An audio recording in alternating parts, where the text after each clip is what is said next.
The Senate Committee on Commerce, Science, and Transportation will come to order.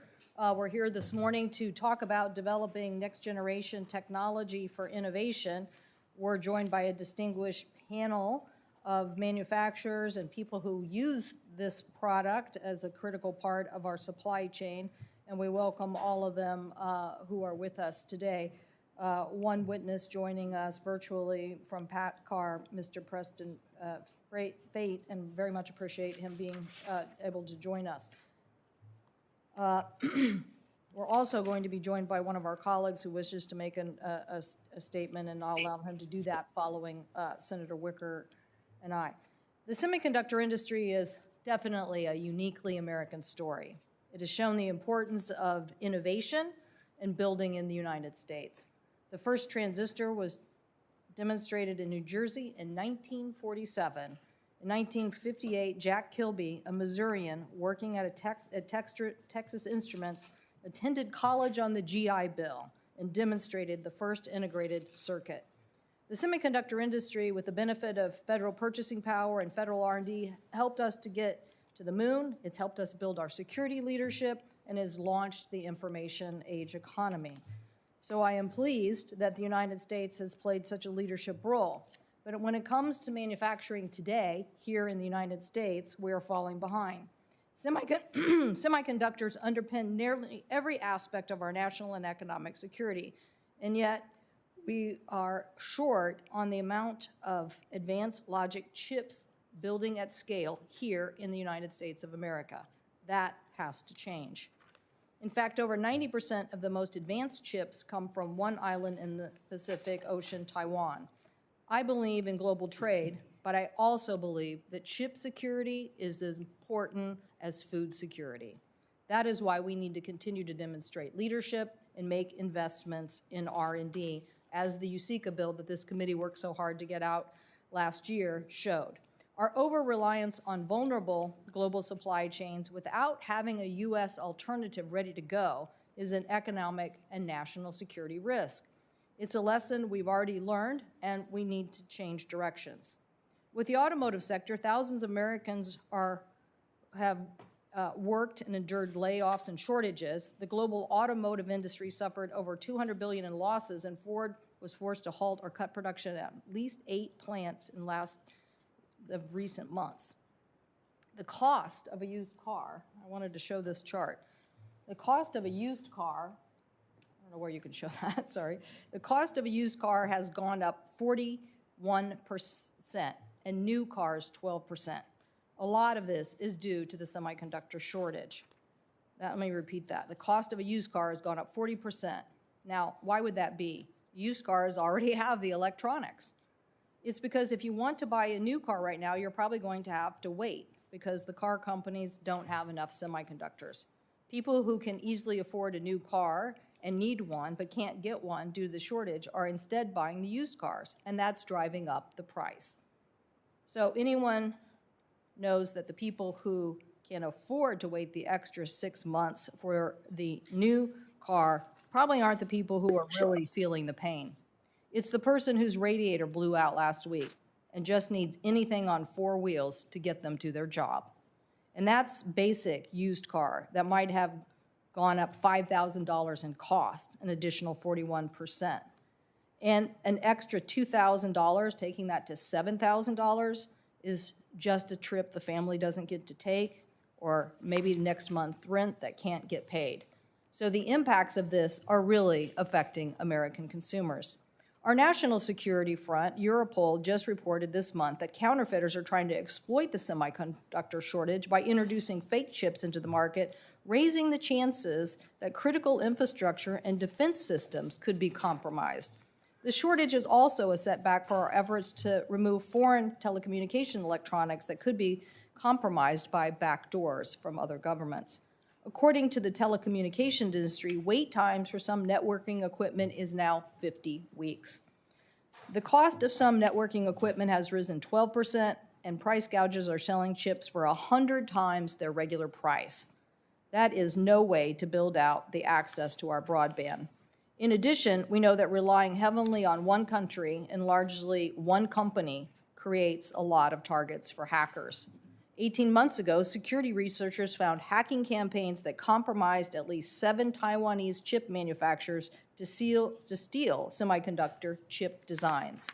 All of these are reasons why we need to get USICA done and make sure that we get to conference with our colleagues. These bills have a $2 billion investment specifically for our Department of Defense to secure the microelectronic supply chain required for our national security missions. The shortages that we have today, if we don't address them, are going to continue well into the future. That is because the world needs 1 trillion chips to be produced. Actually, that was in 2018. 2021, we need 1.2 trillion chips basically produced every year. In 2031, that will be 2 trillion chips per year. So our current foundries are already working overtime. Building new foundries has to be part of the long-term solution, and we need to send that price signal today. If we do nothing, these shortages are just an example of what is to come. I know we're going to hear from PACCAR, who's going to tell us about how every aspect of freight is being affected, even if it's not a high-tech product. If you don't have trucks to move the products in our supply chain because you don't have enough trucks, then we are affecting every aspect of the supply chain. So clearly we're here to talk about the next generation of chips and how the United States keeps its leadership in advanced manufacturing. That's why, Mr. Archer, we're obviously going to hear from you as well on lithography and how important it is for the United States to stay ahead. But we're so happy to be joined by the witnesses today. It's 288 days since the Senate passed this USICA bill.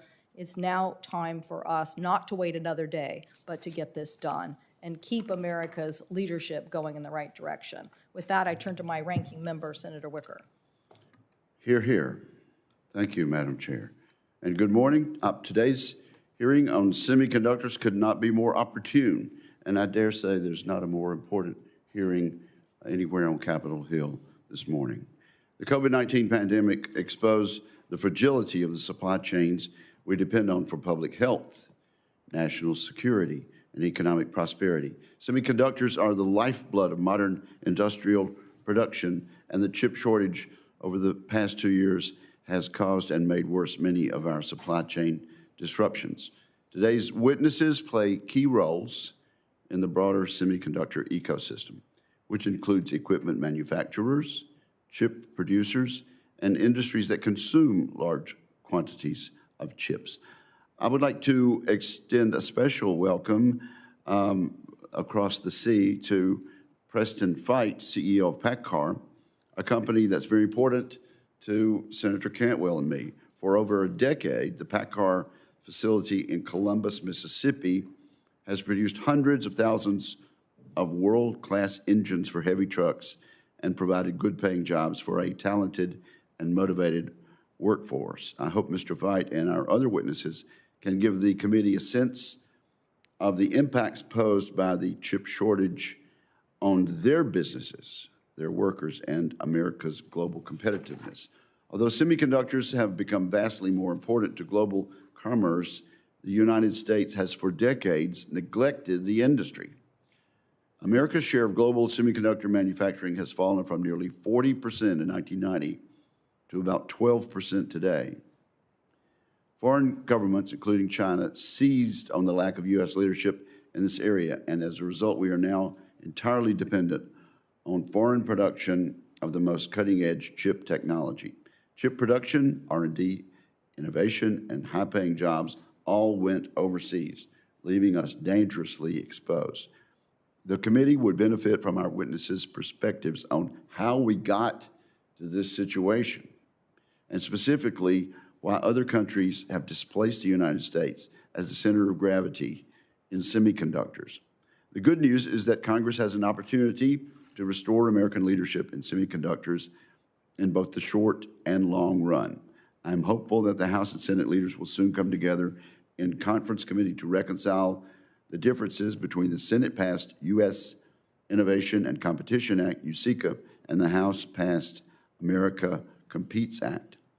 Both bills include the CHIPS Act, which would provide tens of billions of dollars to incentivize domestic chip manufacturing, stabilize the semiconductor supply chain, and make long-term investments in R&D. For our part, Senator Cantwell and I helped shepherd USICA to passage in the Senate by a 68-32 vote last summer. We are ready to go, as the chair indicated. I'm confident that a fair conference process will produce landmark legislation to keep America ahead of the pack in R&D and innovation. I would also ask our witnesses to comment on the importance of the CHIPS Act and what it would mean for their businesses. Vladimir Putin's illegal war on Ukraine has shown what can happen when we rely on dictators to maintain economic stability. Russia's criminal war of aggression has exposed long-term dependencies and sent the prices for gas, wheat, and industrial metals soaring.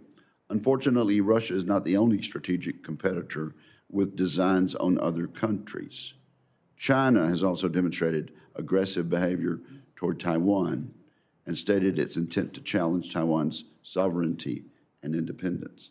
Taiwan now accounts for 92% of the world's most advanced semiconductor manufacturing capacity. Think of the consequences if China were to invade our Taiwanese partner. Let us keep that scenario in mind as Congress continues its critical work of restoring American leadership in this vital industry. Thank you, Senator Cantwell. Thank you, Senator Wicker. That I also agree with your statement. So you and I are on the same page, and hopefully we're going to get our colleagues on the same page. We've been joined by the chairman of the Finance Committee, Senator Wyden, who's played a leadership role in chip legislation and is here to introduce one of our witnesses. Senator Wyden, welcome to the Commerce Committee, a committee that you served on for quite some time, but still keep very close tabs on you, and you keep very close tabs on us, particularly when it comes to privacy legislation. So thank you for being here. Thank you, Chair Cantwell and Ranking Member Wicker, both for your important remarks and for the chance to be able to introduce the CEO of Intel, Mr. Pat Gelsinger. And as Senator Cantwell noted, I am a proud alum of the Commerce Committee. And Senator Wicker, I also recall that brevity is appreciated for the cause, and I will be brief. It's been nearly 50 years since Intel's first investment in my home state of Oregon, and the company Pat Gelsinger leads is now my home state's largest private employer. Upwards of 20,000 Oregonians work at Intel. These colleagues are good-paying jobs that not only add to our state's economic vibrancy, they help to keep Oregon and our country at the forefront of tech leadership around the world. A little over a year ago, Pat returned to Intel, where he spent 3 decades earlier in his career. He and I have had many discussions about what chip manufacturing means to Oregon and the entire country. From the time the typical American gets up in the morning to when they go to bed at night, and sometimes even while they are sleeping, they interact with thousands of semiconductors. Congress is finally waking up to the fact that computer chips are the beating heart of the 21st century economy. Pandemic-era breakdowns in semiconductor supply chains made it very clear how essential chips are to the health of our economy and our everyday lives. With that understanding, there's a big bipartisan interest in supporting a vibrant domestic chip manufacturing sector. Under Pat's leadership, Intel is stepping up. Intel has committed to continued investment in Oregon and committed to putting billions of dollars of their money to build new manufacturing capacity in the United States. Now, as you both have noted, the Congress has got to step up and do its part to launch America's chip manufacturing revival. There is a big opportunity ahead of us to build a more resilient economy and create many thousands of high-skill, high-wage jobs in our country. Pat and his team at Intel are going to be at the forefront of the effort. Let me close with this. If Congress fails to do its part, you both have made it clear our country is going to pay dearly. That's why failure here is unacceptable, and it's important to recognize that this is the beginning of a much larger effort. Everybody up here has got a busy schedule, so thank you for giving me the chance to introduce Pat Gelsinger, CEO of Oregon's largest private employer, and I appreciate the chance that he will have to describe what his company's work is all about and why it's so critical to my home state of Oregon and our country's economic future. Thank you, Senator Wyden. And again, we know how busy everybody's schedule is today. We appreciate it, and I'm sure our witnesses do, and particularly Mr. Gelsinger. So with that, Mr. Gelsinger, please start us off. Thank you, and good morning, Chair Cantwell, Ranking Member Wicker, and Senator Wyden. Thank you for that most kind introduction, and to the members of the committee. Thank you for the opportunity to speak with you today and for your support for funding the CHIPS for America Act. Every aspect of human existence is becoming digital, and everything digital runs on semiconductors. We provided you samples of some show and tell, right? Our most advanced high-performance computing components. The latest generation of 7-nanometer server and client products, and the first ever samples of our 4-nanometer next generation client product as well. This is what we're talking about today, the most advanced components on Earth. Semiconductors are the foundation for technologies, including artificial intelligence, 5G, autonomous vehicles, and IoT. Our economic and national security are dependent on semiconductors. Digital transformation has led to unprecedented demand for chips, made more acute by the COVID pandemic and disruptions in our global supply chain. The chip shortage cost the U.S. economy $240 billion last year. We now expect the shortage will continue into at least 2024. America showed leadership when Congress passed the CHIPS Act, but the situation has grown even more serious since then, and the supply chain shortage is truly global. While the EU began its work on their CHIPS Act a year later than Congress, I'm expecting EU funding will be made available this year. Similarly, other governments are aggressively offering significant incentives to semiconductor companies like ours to build fabs on their shores. Senators, we must look beyond short-term capacity and recognize what U.S. chip leadership truly entails with 4 areas of focus: incentivize manufacturing on U.S. soil; second, supercharge research and development; third, address the skills gap; and fourth, enhance our national defense. When it comes to manufacturing, the world needs geographically balanced, resilient supply chains. In 1990, 80% of semiconductors were built in U.S. and Europe. Today, 80% is in Asia, with only 12% in the U.S. and half of that being Intel. Asian countries moved aggressively to attract this industry with strong incentive policies. As a result, the operating cost to manufacture in East Asia is 30 to 50% cheaper compared to the U.S. This is particularly significant for an investment of this scale. A modern, advanced semiconductor fab costs $10 billion to build and equip. Global semiconductor demand is projected to double by the end of the decade to $1 trillion. Currently, only the United States, South Korea, and Taiwan can manufacture the leading-edge chips that power everything from your computer to the Joint Strike Fighter. For our entire 53-year history as a company, we have performed the majority of our R&D and manufacturing in the U.S. We have put our chips on the table to help the U.S. regain process technology and manufacturing leadership. In the last year alone, Intel has announced over $43 billion of U.S. manufacturing investments, with expansions in New Mexico, 2 new fabs in Arizona, and our landmark Ohio investment. Our initial hub in Ohio will establish the first advanced semiconductor in the Midwest. From the company that helped create Silicon Valley, we're now creating the Silicon Heartland. At full build-out, assuming we receive support from the CHIPS Act, the total investment from the site could grow to as much as $100 billion over the next decade. We have also thrown our factory doors open wide to provide capacity for U.S. and global foundry companies. We seek to rebuild the entire supply chain on U.S. soil. Intel is one of the world's top R&D spenders. In 2021, we invested more than $15 billion in R&D. Intel strongly supports the creation of the National Semiconductor Technology Center, or NSTC, and the National Advanced Packaging Manufacturing Program through the CHIPS Act. I also implore Congress to restore the ability to fully deduct R&D expenses, a policy that has been in place for decades.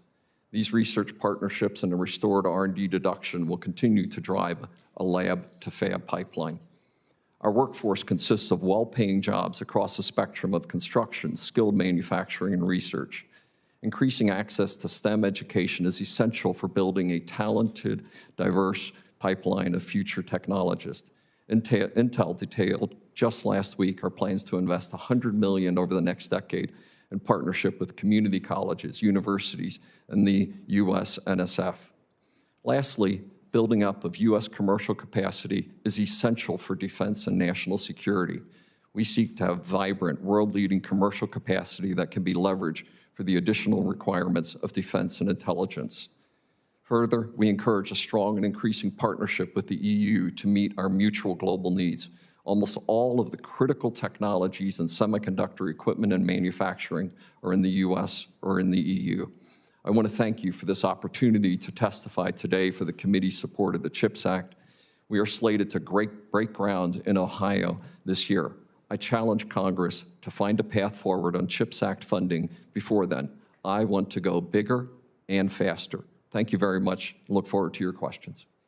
Thank you, Mr. Gelsinger. Thank you so much for that testimony, and hopefully we'll get to the questions and we can go drilled in on some of this technology and why it's so important in its application.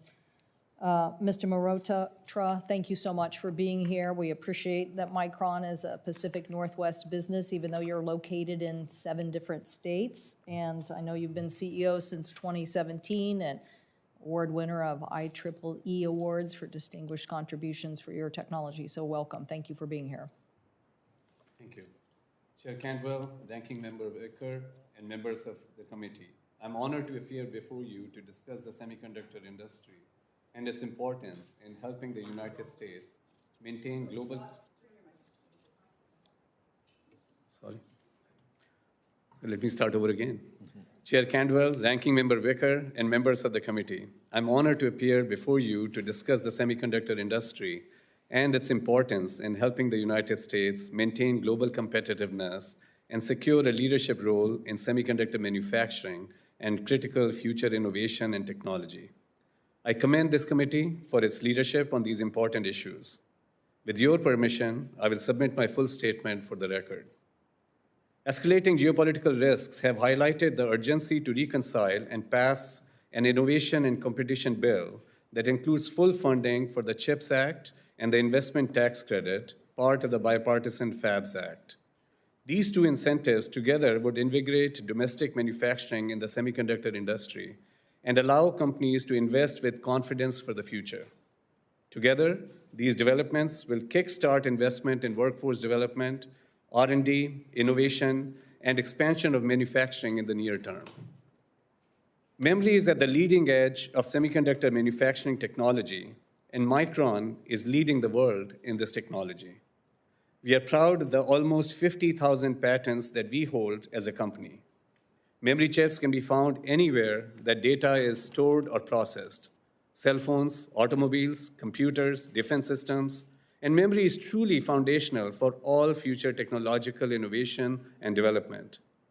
Micron is the only company developing leading-edge memory and storage technology in the US, with operations in 9 different states. We are headquartered in Boise, Idaho, with 43,000 team members worldwide. Nearly 10,000 of our employees are US-based. We also recently opened an advanced memory design center in Atlanta, Georgia, our first location in the Southeast, giving us access to outstanding and diverse STEM talent. I hope to leave you with one key takeaway today. The US government needs to level the playing field and create incentives to support investment in domestic semiconductor manufacturing facilities. Nearly every other country that has a significant share of semiconductor manufacturing offers major government incentives, including grants and tax breaks. Our federal government does not. Funding under the CHIPS Act and a refundable investment tax credit are both needed to ensure the development and continued visibility of a scaled-up industrial base and to guarantee the domestic supply of semiconductors, both leading-edge and legacy chips, into the future.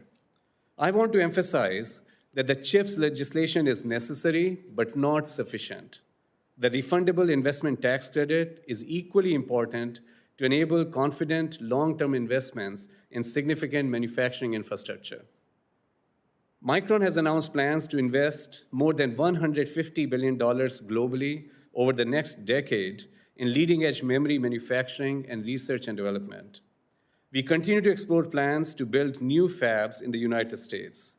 Our expansion plans, if executed, would constitute one of the largest single semiconductor investment in the history of the United States, require close coordination with federal and state partners to ensure the economic viability of our operations in a global competitive marketplace.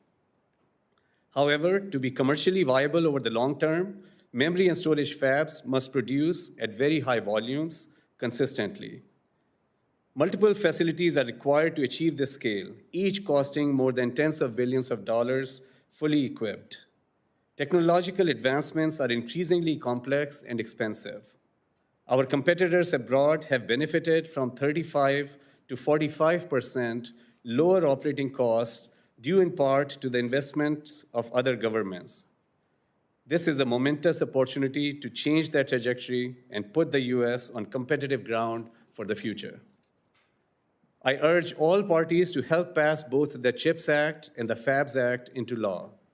CHIPS funding and the refundable investment tax credit will set the stage for a transformational investment in large-scale leading-edge memory manufacturing in the United States and ensure the United States does not lose out to its competitors abroad. Thank you again, Chair Cantwell, Ranking Member Wicker, and members of the committee for the opportunity to testify today, and I look forward to your questions. Thank you so much for your testimony, and we appreciate you being here. We're now going to go to Mr. Preston Feit, who is joining us from Europe, actually, but PACCAR is located in the state of Washington. We're very proud of them as a manufacturer of medium and heavy-duty trucks and a leader in that in the world. I know he wanted to be here in person, but it's so important to get his viewpoint on how this shortage affects the supply chain and, more importantly, the transition to where PACCAR would like to go if we can continue U.S. leadership on the R&D side. And very much appreciate you joining us. Thank you, Mr. Feitz. We'll go to you.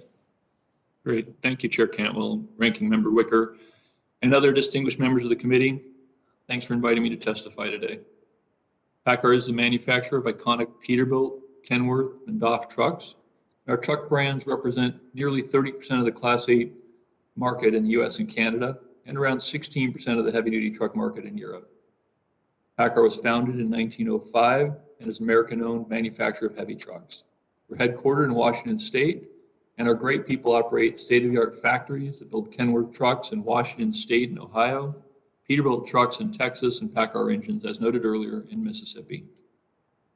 PACCAR also has engineering and innovation centers in Washington State, Texas, and California, and that's where we develop our technology-leading zero-emissions, autonomous, and connected vehicles. Thanks for your bipartisan work to address the semiconductor supply shortage. The chip shortage has been limiting the production of commercial trucks for a year now. This has led to a shortage of trucks to move goods throughout the country, distributed supply chains across numerous industries, raised prices for consumers, and delayed access to critical goods and services for businesses and communities. Over 70% of all freight tonnage that moves in America is transported on a truck. Over 80% of US communities depend exclusively on trucks to deliver food and agricultural products, fuel and medicine, manufacturing inputs, business supplies, and consumer goods from groceries to automobiles. We all experienced the importance of the trucking industry during the pandemic, and more trucks are needed now to build new housing, highways, bridges, clean energy infrastructure, and communications networks. Basically, America's economy moves on trucks, and truck manufacturers and suppliers need an adequate and predictable and affordable supply of semiconductors to build and keep trucks on the road. Instead, we continue to face shortages. Today, throughout the industry, thousands of unfinished trucks are parked across the country waiting for chip-enabled components, and additional trucks are out of service waiting for repair parts. This is disturbing considering the entire U.S. Class 8 trucking market requires an estimated 13 million semiconductors last year, compared to a total semiconductor industry output of over 1 trillion chips. So just 1 out of every 86,000 semiconductors needed to keep America and its supply chains moving. A year ago, during the pandemic, there were legitimate force majeure events, such as COVID-related plant shutdowns, an ice storm in Texas, and a fire in Japan that led to chip delays. To help mitigate the issues associated with those events, truck manufacturers spent a tremendous amount of money on medium and long-term engineering redesigns to help reduce the impact of chip constraints, and have engaged with chip producers to align on best practices. Still, shortages remain, and truck OEMs have paid premium prices to purchase chips on the broker market when it's not possible to purchase chips directly from industry suppliers and chip manufacturers. These broker prices are often 20 to 30 times higher than contract prices. Furthermore, manufacturers continue to receive a lack of clarity on semiconductor delivery schedules and experience cancellations from our suppliers, often with inadequate visibility being provided.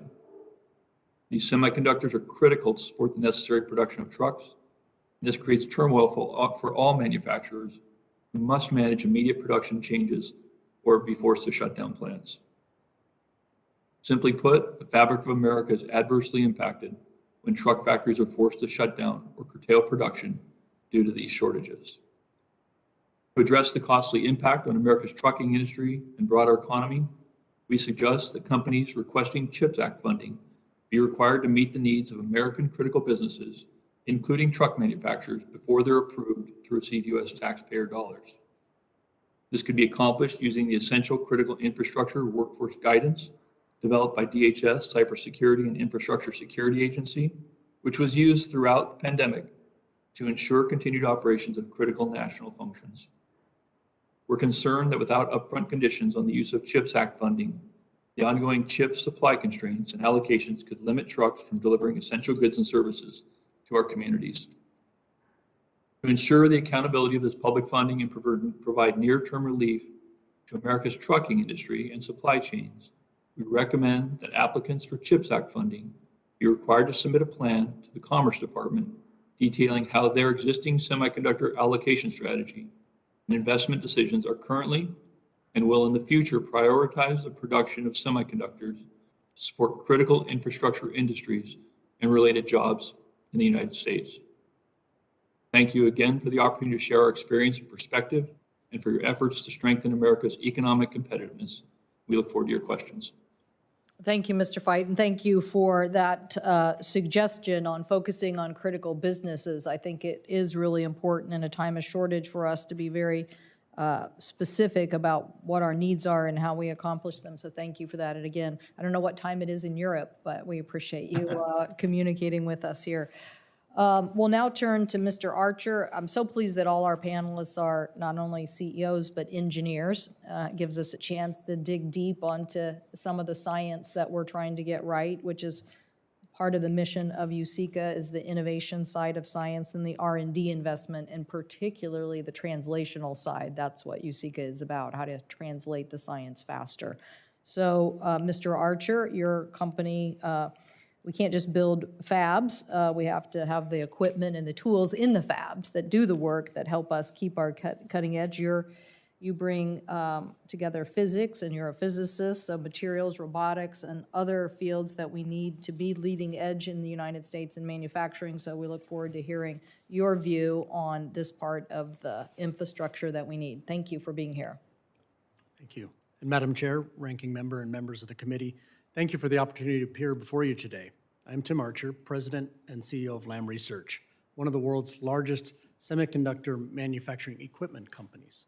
Simply put, Lam Research makes the machines that make the chips. Headquartered in California, we have more than 16,000 employees worldwide. We are a world leader in developing state-of-the-art manufacturing equipment that brings together diverse disciplines such as plasma physics, material science, advanced robotics, and artificial intelligence to create nanoscale semiconductor fabrication solutions. The complex machines we develop enable companies like Intel and Micron to produce their sophisticated integrated chips in high volume. I would like to thank you and others in Congress for the vision you have shown towards addressing both the challenges and opportunities facing the U.S. semiconductor industry. While recent events like the chip shortage have put a spotlight on the challenges, I would like to stress that U.S. leadership in semiconductor manufacturing technology is strong. Our competitiveness is rooted in the innovation, drive, and resourcefulness of American companies and workers across the semiconductor ecosystem. And I am proud of the role that Lam Research and our employees have played for more than 4 decades in setting the pace for innovation and in maintaining U.S. leadership in the global market. Today, semiconductors form the foundation of our smarter, faster, and more connected digital world. I believe it is vital that we create a secure and resilient supply of semiconductors while also accelerating innovation ahead of the rapidly evolving technological complexity. Congress recognized the importance of both supply and innovation and is taking bold steps to strengthen the semiconductor ecosystem through the CHIPS Act, which will fortify our supply chain, workforce, and domestic research and development.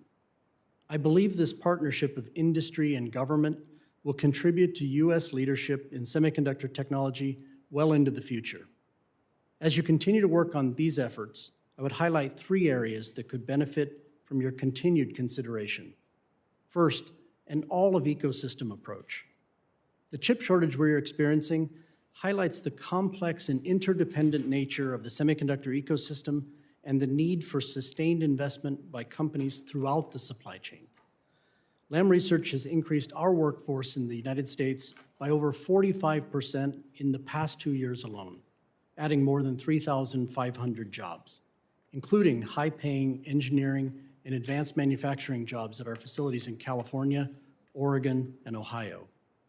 However, we also rely on hundreds of American suppliers, many of whom are struggling to keep up with the rapid pace of growth while dealing with the lingering effects of the pandemic and a tight labor market.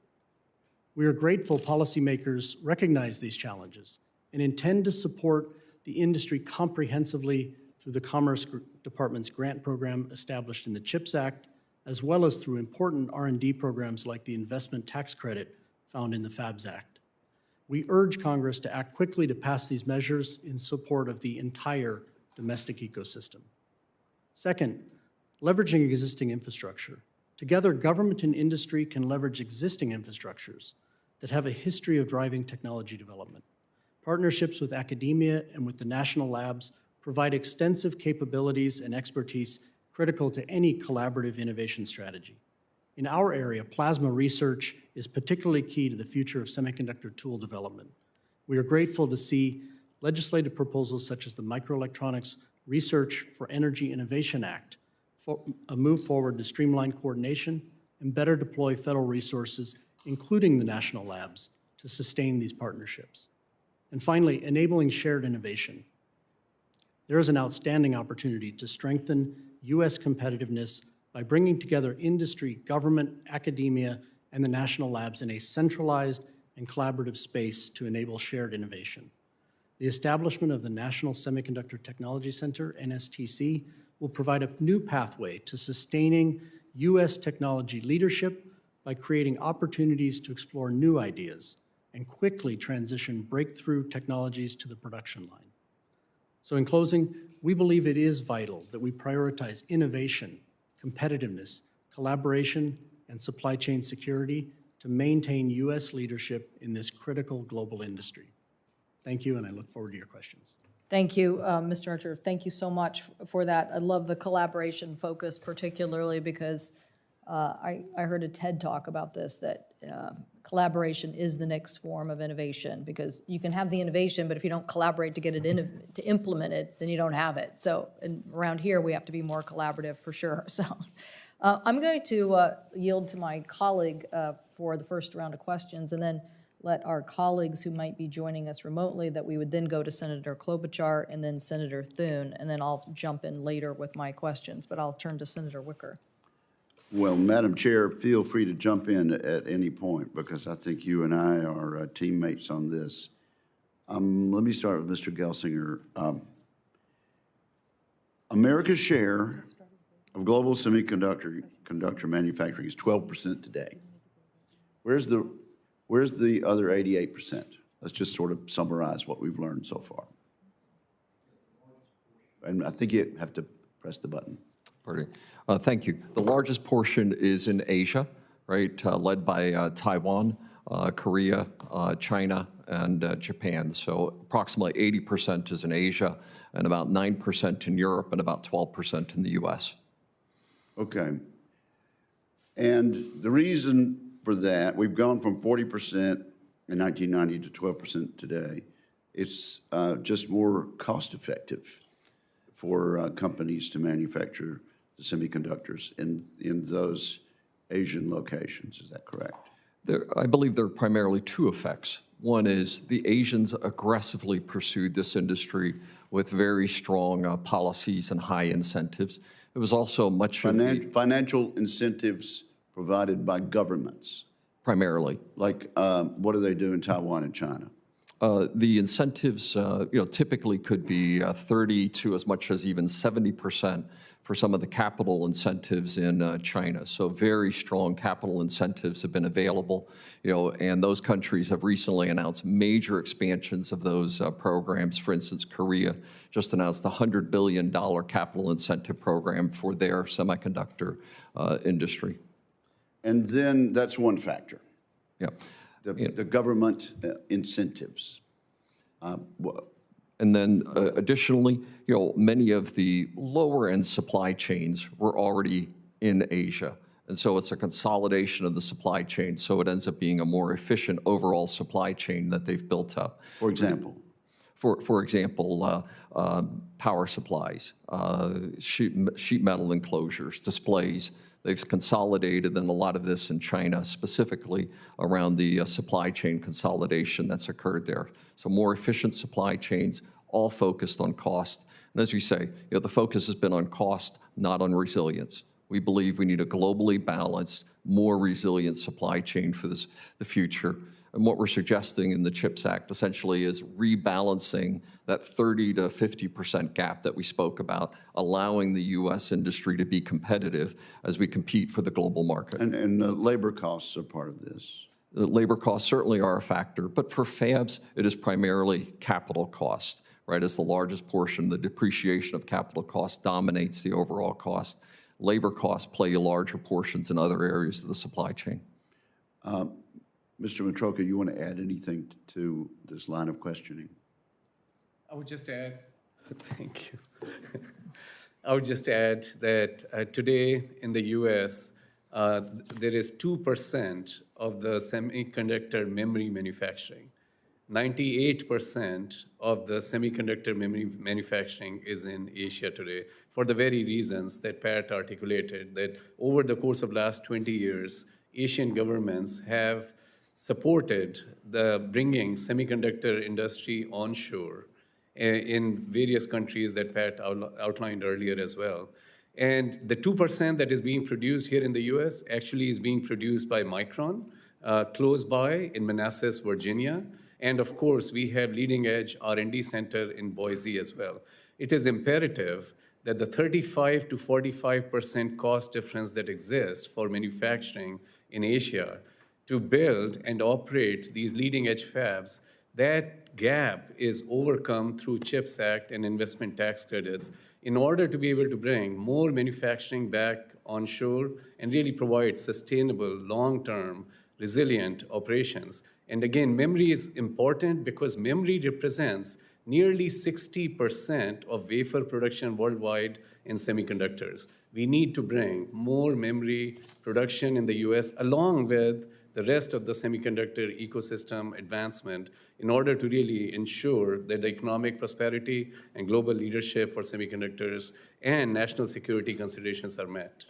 So it's fair to say that governments in these locations around the world have made a decision to spend government funds to incentivize the production of these chips in their jurisdictions. Yes, that's a good, And if we're going to get them back, we're going to have to do as the CHIPS Act suggests and as USICA suggests, and spend some money, some government money out of the federal treasury through either grants, loans, or tax incentives to incentivize manufacturing here in the United States.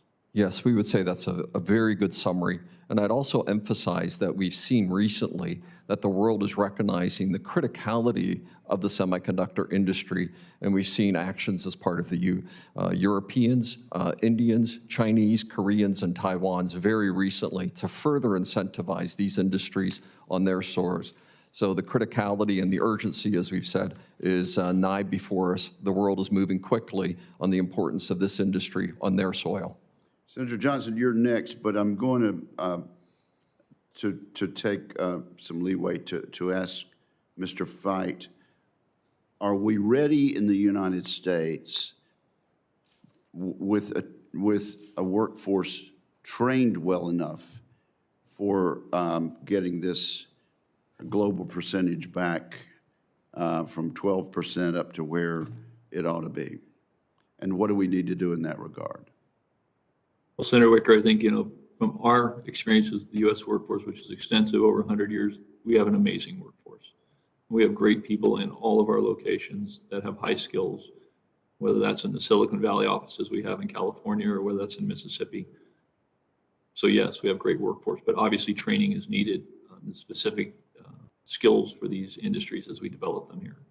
And I believe there's a partnership with East Mississippi Community College, MUW, and Mississippi State University that's helpful to your Columbus facility. Is that correct?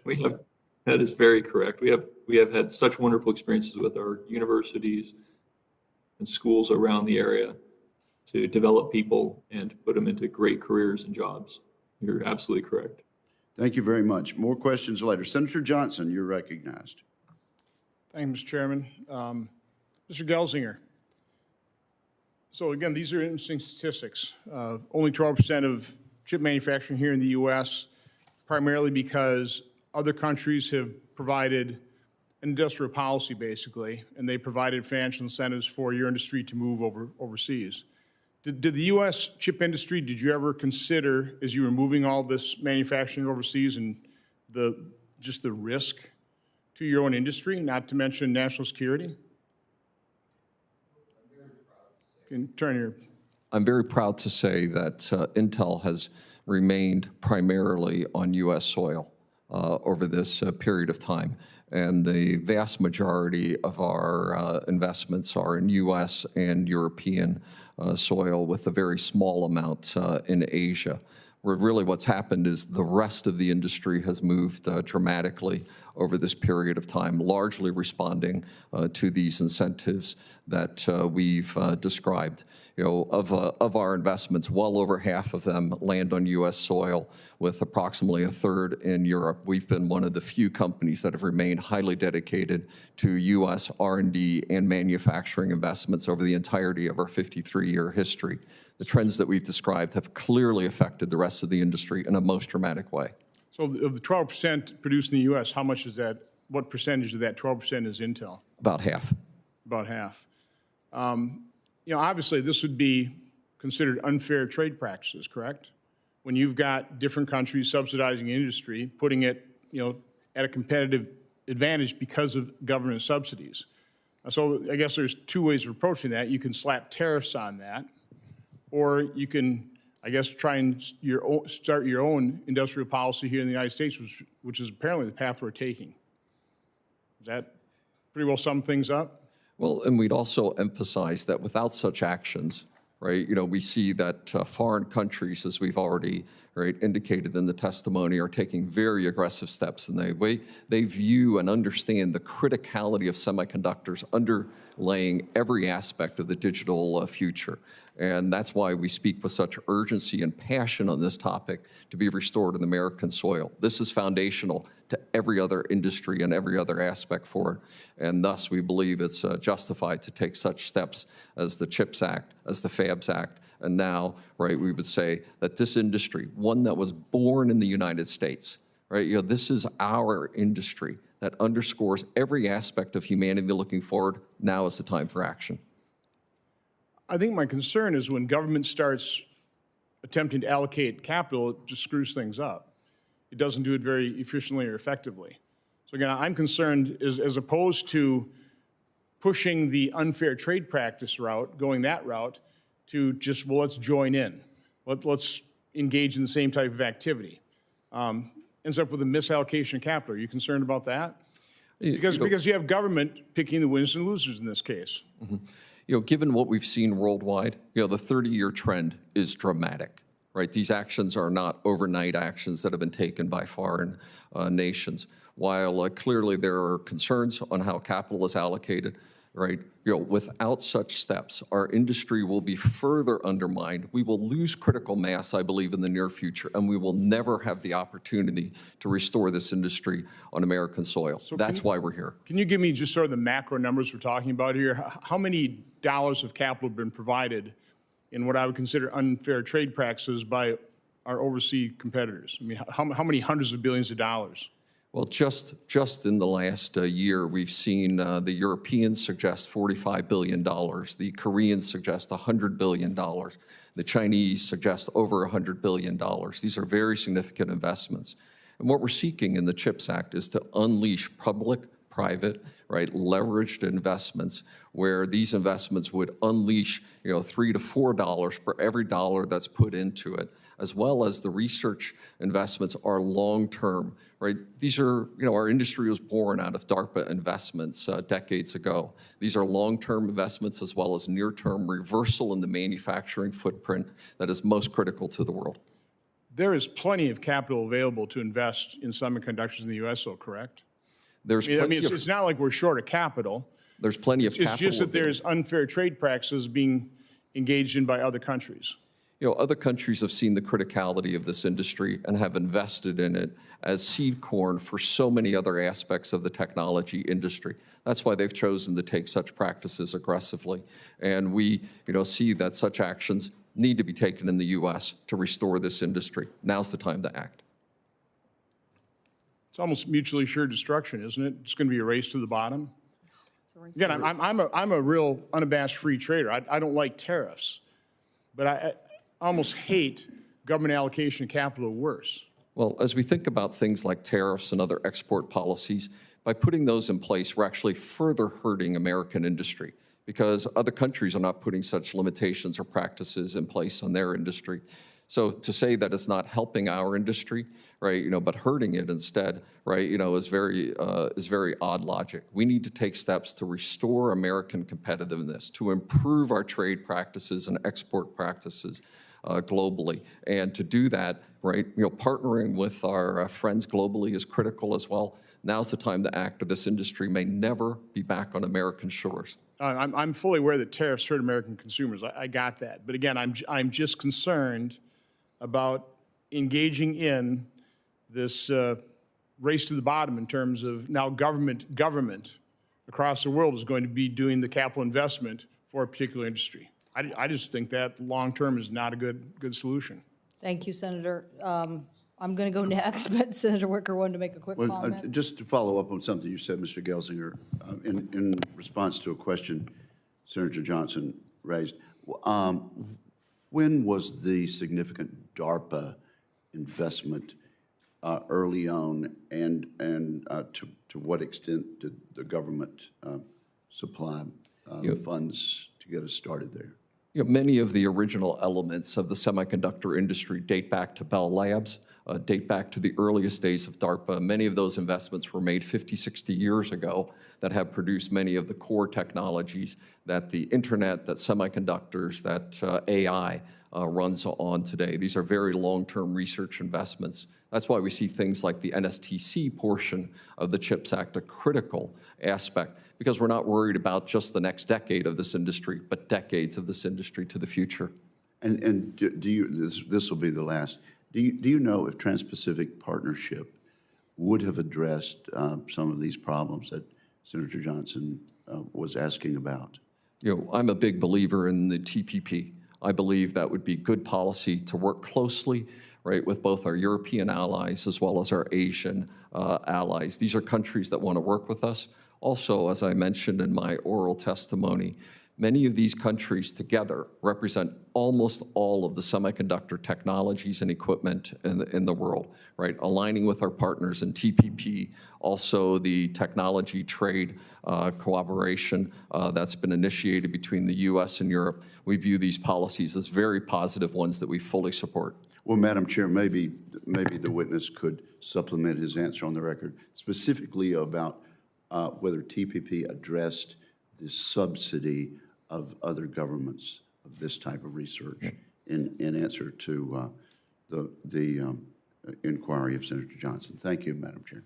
Thank you, Senator Wicker. And I'm going to take my round now. I know we have other members who are waiting, and hopefully we will get to them. And then if people want a second round, we'll be here as long as people want to be. I would like to, well, first I'd like to say, you know, we had the same debate when we were talking about what happened with COVID in the airlines, and we're about to issue a report showing that the investment the government made and made quickly actually is going to pay the government back into the investment. So it was a COVID pandemic, and we had to make decisions about whether to keep a workforce and keep them running, and the U.S. approach to that worked. So here, it's kind of, all of you have touched on this in so many different ways. It is about future investment. That's why this hearing is about the advancement of next generation chips. It is about how does the United States keep its leadership in that. And as you all have noted, we've gone from 36% down to 12%, and the question remains, if we do nothing right now, where are we going to go? So I definitely believe in ecosystems. I believe in the manufacturing supply chain that exists for automotives and for aviation, and I certainly want a manufacturing supply chain and ecosystem to exist on something as essential as chip technology, given the information age. It is, you could say it's the ultimate supply chain, if you will. So the question on this graph here, you can see that the amount of U.S. leadership has continued to fall off as we go to those next generation chips. So this isn't just about how many chips you can produce or whether you can produce chips that were the last generation of chips. This is about producing the next generation of chips with the higher intelligence. That's why, I don't know, Mr. Gelsinger, I really liked your detailed testimony about all the advancements that Intel is making. You know, the ribbon FET, the Power Via, the EUV, that's a partnership with a European company, ASML, and obviously Mr. Archer is talking about this as well as it relates to plasma. So this really envisioned, you are kind of like the ultimate story of translational science that we're trying to capture in the R&D bill. We're trying to tell our friends here and people in America that we've done a lot of basic research, we've done a lot of advanced research, but China is spending 80% of their dollars on commercialization. So this is about whether we take the next generation of technology and get it deployed faster and remain on the leading edge. And if we don't, then all that manufacturing is going to go somewhere else, not in the United States. And as we can see from what's just happened, I think Americans like woke up and understand intuitively what supply chain is all about now. They know exactly what that means. That means they don't get their product. And now if you tell them that the ultimate product of the supply chain, chips, is all now leading edge in a country, I mean, in the island of Taiwan, then you basically are sitting here with a big vulnerability of the United States. And I think the last events of several weeks make that even more poignant. So the question is, what is it that we need to keep doing to keep on the leading edge of this technology? So you gave us this, you gave us all these advancements in these chips, which I wish I could drill down on. But basically, you're talking about IP boost, you're talking about better connectivity, you're talking about more translation of. So from the first chip to today, what is the difference as far as what it means? And maybe I'll ask Mr. Feit what it means to him when it comes to the product that he's trying to deliver today. But could you just give us, Mr. Gelsinger or Mr. Moore, what kind of what are we talking about as far as advancements of chip capability? I mean, I believe in Moore's Law, but help people understand here. The first chip did X, and now here's where we are with this level of advancement. Yeah, thank you. And, on my lapel here, I was the chief architect and designer of the 8486 chip for Intel, introduced in 1989. And this chip had 1.2 million transistors on it. Right, the most advanced server chip that I just put into your hands here as samples is on Intel 7, which is, your chart is now out of date. We're in production on our 7-nanometer products. This is 25 billion transistors, right? Which, just is mind-boggling, the progress that's been made. And as we think about application usages like in autonomous vehicles, the most advanced AI applications, right, vision detection and being predictive management of driving, the most advanced mRNA sequencing capabilities, speech recognition capabilities, the AI applications across numerous industries, 5 and 6G connectivity. All of these depend on the most advanced technologies available. They need the highest performance computing at the lowest power capabilities to process these most advanced algorithms. We predict that by the end of the decade, we will have our first trillion transistor chip. Right? And those kind of capabilities are for many of the immersive experiences of the future that will define the future competitiveness of industries globally. Mr. Feit, what do you need, Mr. Feit, from them? What do you need them to keep doing that as it relates to next generation technology for your trucks and efficiencies? Sure. I think Mr. Gelsinger spoke well on the high technology end of some of the needs we have for vehicles that are fully electric or zero emissions, if you're using hydrogen fuel cells, or in autonomy where visual graphics are so important and machine learning is so important. We need high-end chips. But we also, as the industry, the agricultural, the automotive, the truck, many other industries, need some kind of, I'll call it more standard chips that keep affordability at the right level and performance at the right level to make all the cars, trucks, tractors that we need in this country. And so they shouldn't be left behind in that thinking. It can't have a life cycle of 2 to 3 years. Otherwise, the cost of products will go up incredibly if we're forced to redesign cars, trucks, and tractors, medical equipment that quickly. So it's kind of a both and, Senator Cantwell. Yeah. Thank you so much. My time has expired, but I think if Senator Thune isn't available, then I think it's Senator Moran. Thank you, Chairman. Thank you, Ranking Member, and our witnesses today for joining us. According to a report issued by the Semiconductor Industry Association, less than 5% of the global manufacturing share for packaging, assembly, and testing is done onshore in the United States. We have companies certainly in Kansas and across the United States, I think, that are well-positioned, to increase the capacity alongside chip fabricators like Intel and Micron to address shortage issues for the automotive and other industries. I would ask all three of you, can you comment on the importance of having the CHIP Act investment address the post-fabrication or downstream part of the semiconductor supply chain to reduce the supply chain and security vulnerabilities? Yeah, overall, the indications are exactly as you say, that package assembly test, which is generally more dependent on low labor cost, has even drifted more aggressively to Asia. We believe it's critical to restore the integrity of the entire supply chain, including advanced packaging assembly test on America, or at a minimum in North America. Pieces of the CHIPS Act specifically are designed in this area of advanced packaging capabilities. Our objective would be an entire reshoring of the complete supply chain, not only including package assembly test, but also many of the subcomponents, key minerals, et cetera, all being brought back to U.S. soils. We believe we need a geographically balanced, resilient supply chain for the future, starting with the fabs, the most important thing, but it must also comprehend the entire supply chain. Anyone have anything to add to that? Yes, I would add that, of course, leading edge investments in leading edge technology are the most important.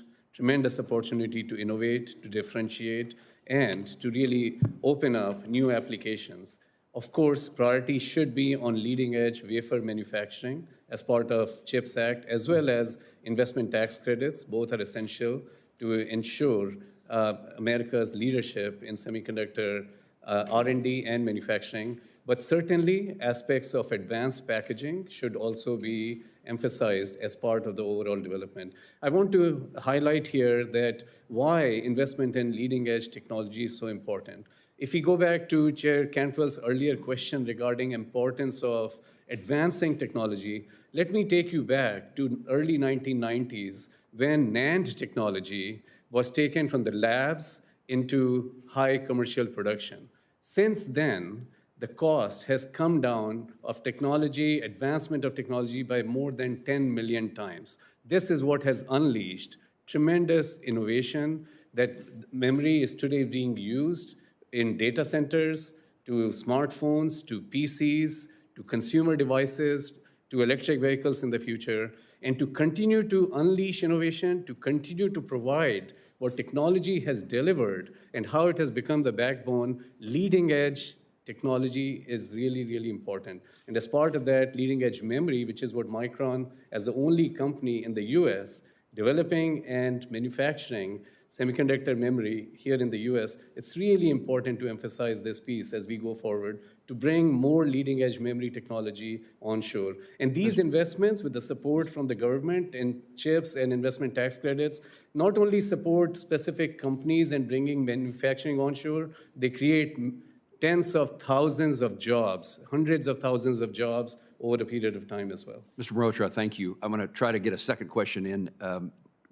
I heard that before I had to leave for a moment, I heard the importance of research. Where is the funding sources, federal funding sources that seem to be either available or missing? What's the natural kind of opportunity we have to support research in the United States to keep the technology at its latest advancements? Yeah, generally, the research efforts are across, our academic communities. Largely, National Science Foundation and DARPA have been two sources of sustained government partnerships. We've seen the role of governments funding research to drop dramatically, right, into the semiconductor industry over the last several decades. And really, that was the seed corn, right, per my earlier testimony, that's enabled this industry to emerge. So we believe that those research dollars need to be those long-term material science, chemistry, creating the future, done largely through the academic institutions. The establishment of the National Semiconductor Technology Center in the CHIPS Act, as well as the advanced packaging technologies, are just great venues to reestablish that kind of focus for the future. Something that's well established in foreign efforts. We see those in Europe, we see those in Asia, and we've lost that focus in the US. Mr. Gelsinger, I'm an appropriator for DARPA. I'm an appropriator for NSF. I'm the lead Republican in that regard. These issues matter to me, and just as an opportunity for you and others, I mean, we've increased the funding for research. Where it's being spent is not necessarily determined by us, but by those agencies. Yep. But if there's opportunities that I can be of help, that our subcommittee can be of help to attract the attention necessary to the importance of research in this field, please reach out to me. I would cherish the opportunity to spend more time with you on that topic. Thank you. Senator Markey. Thank you, Madam Chair. As we consider the $52 billion in taxpayers' money to subsidize the chip manufacturers, we can't ignore the environmental impact of this manufacturing. We need to obviously have a plan in order to deal with all of those issues so that we are ensuring that we reduce greenhouse gases, that we reduce carbon in the atmosphere. So my question would be, I know that Lam Research has committed to carbon neutrality by 2050. That's an important step, but it's not enough. You must get to net zero across all greenhouse gas emissions. And to the other witnesses, will you commit that your companies will reach net zero by 2050? Mr. Gelsinger. Yeah, we will be shortly describing a detailed plan to accomplish net zero by 2040. And we're laying out a more aggressive plan to, be RE100 in 2030, net zero by 2040. We've also been widely recognized. Is that all greenhouse gases? Yes. Okay. Yeah, and we've also been widely recognized as a company for our leadership work in areas like water reclamation, minimizing of hazardous gas and chemicals, as well as our overall efforts in sustainability, something we've received numerous awards for on a yearly basis now for many decades. Great. So next, sir. Micron has a strong program and emphasis. Will you on- make that commitment? Will you make a commitment to reduce down to zero greenhouse gas emissions by? In the long term, we absolutely will be getting there. In the long term is which year?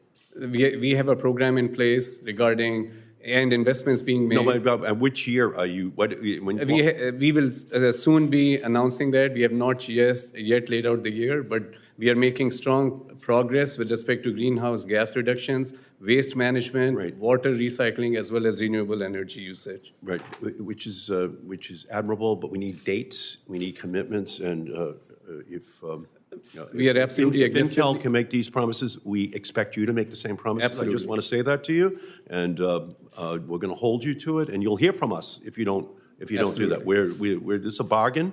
Okay, we can do both at the same time. We can compete on the one end and also show the rest of the world that you can reduce greenhouse gases. Senator Markey, I just want them to produce enough chips so we can electrify all our transportation sector right now is what I would hope. But I do agree, hold some goals out here, that's great. Right, well, they should be the model, okay? We can't expect the rest of the economy to be efficient if the industry that prides itself on providing the technology to make us efficient cannot do it, okay? So they should be able to square that up in terms of their own corporate agenda.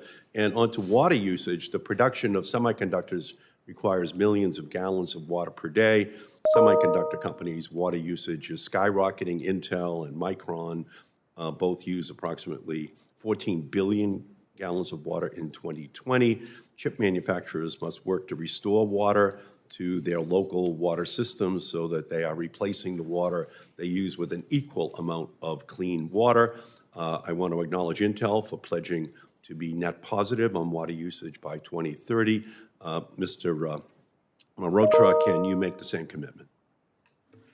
We actually in Boise, Idaho, have a program in place with 75% reduction in wastewater improvements with 75%. And we have absolutely programs in place. And I wanted to also highlight to you that we have made commitment to be investing over $1 billion over 5 to 7 years in programs related to sustainable operations. Again, related to all aspects, including water. Water recycling. Can you commit to being net positive on water usage by 2030, Mr.? So we, again, have timelines outlined in our reports that we publish on sustainability on an annual basis, and we are absolutely committed to continuing to make improvements in these areas. Okay, well, there's an old saying, to those who much is given, much is expected. So a lot is going to be given to the industry by the Congress, and we have high expectations for you to be the model. So we'll be looking very closely at the commitments that you are making, because it is critical that we solve the supply chain problems that are increasing prices and harming consumers, but we have to do it simultaneously while solving the climate crisis and ensuring that the environment is not collateral damage or just something that's an afterthought, and that's historically been the case. So we just want to let you know that we're— And Senator, I want to highlight it is a priority for us. We publish a sustainability report on an annual basis. Our milestones and our goals are outlined there, and you will hear more about this in terms of specific goals coming from us and higher ambitious targets in this regard soon. Okay, the sooner the better, and the higher the better. Okay, so we look with We are aligned. anticipation to your announcement. We are aligned on these goals. Thank you. Thank you, Senator Markey. Senator Scott. First, I want to thank Chair Cantwell for hosting this important hearing. I want to thank each of you for being here. My background is I ran companies, I built companies, I started companies from scratch. And so I learned pretty early that if you didn't get a return on investment, you didn't do very well. Also, as a business person, you try to look at what's going on around the world, and one thing I would be focused on today if I did business in communist China is to look at what's happening in Russia right now, where the American public is furious with what's going on with Ukraine. We're expected, our American companies, to stop doing business with Russia. So if I was doing business with communist China today, I'd be concerned that that same thing will happen when communist China decides to invade Taiwan. So first, Mr. Gilzinger, I want to talk a little bit about Intel. The company's clearly doing well. You're one of the top 10 most profitable companies in America. You're the world's second largest semiconductor producer. And last year, you made $20 billion in income with a 25% profit margin. I think everybody in business in the world would be very proud of that. Those are great numbers. You also invested $25 billion across from your company last year, including some chip-making expansion. Thank you for your expansion. We should have been in Florida, but your expansion in Arizona and Ohio. So I'm a business guy. I like the fact people are investing. When speaking about billions of dollars Intel's new in capital investments last year, you said, quote, "It does not depend on a penny of government support or state support or any other investments to make it successful. We're making these commitments without any commitments from the governments to accelerate them," unquote. What's interesting is you've completely changed your tune recently. You're also quoted as saying, let's not waste this crisis in regard to receiving taxpayer handouts, which should scare all of us. This is on top of your company apologizing to Communist China for the U.S. sanctions on the Xinjiang region, where the Chinese government is committing genocide on the Uyghur people. Look, I'm a business guy. I've heard countless pitches for capital. Here's my question for you. Number one, I feel like we're fiduciaries for the American taxpayer. They give us their dollars. They want to make sure those dollars are spent well. So tell me how, if we put all this money in, and my understanding, your company will get $4 billion. If we put all this money in, how does the American taxpayer get a return? On top of this, why wouldn't you, as a CEO of a company doing significant business in China, be scared to death of what's going on now with whether it's the Uyghurs, stealing the basic rights of Hong Kong citizens, harvesting organs of prisoners, and then you watch what's happened in Russia, knowing that American public is going to be furious with a company that still does business with Communist China if they continue to do those atrocities and then invest in Taiwan. So give me your pitch about why, as American taxpayer, we get a return, and two, why your company isn't putting even more money into America and other allies to get away from Communist China. Thank you, Senator Scott. Thank you, Senator Scott, for those thoughts. First, I want to emphasize that we're putting our chips on the table. I've lowered our profitability by 600 basis points this year. I've made the company free cash flow negative for the first time in 3 decades. I've doubled our capital investments, all to the howls of Wall Street. We are investing heavily in rebuilding Intel, but American leadership in this critical industry. I want to go bigger and faster. That's what the CHIPS Act will enable us to do, go bigger and faster and invest for the long term. Let's go to the return for a taxpayer. We're all fiduciaries for taxpayers. I'm glad that Intel's doing this. It sounds like it'll be a great investment for Intel, getting a bunch of federal money. Tell me how I get a return for an American taxpayer. These are extraordinary industries that are leveraged across every other industry. Every job we create creates, on average, greater than 10 other jobs. The work that we've done in Arizona and Oregon, as you know, and Senator Wyden was here. Excuse me. You have a report that shows me that think about it. I'm a fiduciary for taxpayers. Yeah. So you're saying it's going to create 10 more jobs for every. On average, it's been well publicized in our sites in Oregon, in Arizona. It's what was put forward for the investments around Ohio. These are incredibly leveraged But that's great. industries. How's that turn into cash for the American taxpayer? Right, creating jobs across the supply chain, in manufacturing, in construction. Our Ohio site is creating 3,000 new jobs, 7,000 new construction jobs. How much money does the American taxpayer get? You're asking for $4 billion for your company. What return does the American taxpayer get for that? How much? So you invest these dollars, you're going to make money, I assume. You're not doing it if you didn't make money. How does an American taxpayer get a return? these jobs would drift to other areas. We want them on American soil. They create jobs that are tax-paying great jobs. And we're happy to go into more detail with you, Senator Scott, right, on all of the reports and data that we've done. But these are seen as some of the most lucrative, job-creating, tax-producing, industry and community-creating jobs in America. Okay, let me just finish that. So I'm a CEO. I ran companies. We had to get a return. We had to pay our banks back. We had to get a return for our shareholders. As governor of Florida, we did probably 1,000 economic development deals. I could tell you I got on average 10 times my money back. So it sounds really nice, but I've never seen one report that says I'll ever get a dime back if you get $4 billion. Well, every dollar. Senator Scott, I think we got to move to our next witness, but in this, I'm just looking at the written testimony. So I guess you could say that is a submission to Congress in Intel's written testimony. California annual economic impact from Intel is $24.9 billion. Oregon is $19.3 billion in annual impact. Arizona is $8.6 billion in annual impact. So New Mexico is $1.2 billion in annual impact. Texas doesn't have the exact number there, and Massachusetts. So I think the issue is $52 billion from us, and we have a long way to go in this process, but I think you're going to see that it is about building that ecosystem, and I do think you'll see annual revenues that will, I think the clarification to Mr. Gelsinger's statement was that they're going to Ohio no matter what and building. The question is, could they expedite and build more? And if CHIPS passes, they're likely to do that acceleration. So anyway, Senator Klobuchar. Very good. Thank you very much, Chair Cantwell, and thank you for holding this hearing. Thank you to all of you. It's a nice break from judiciary, honestly.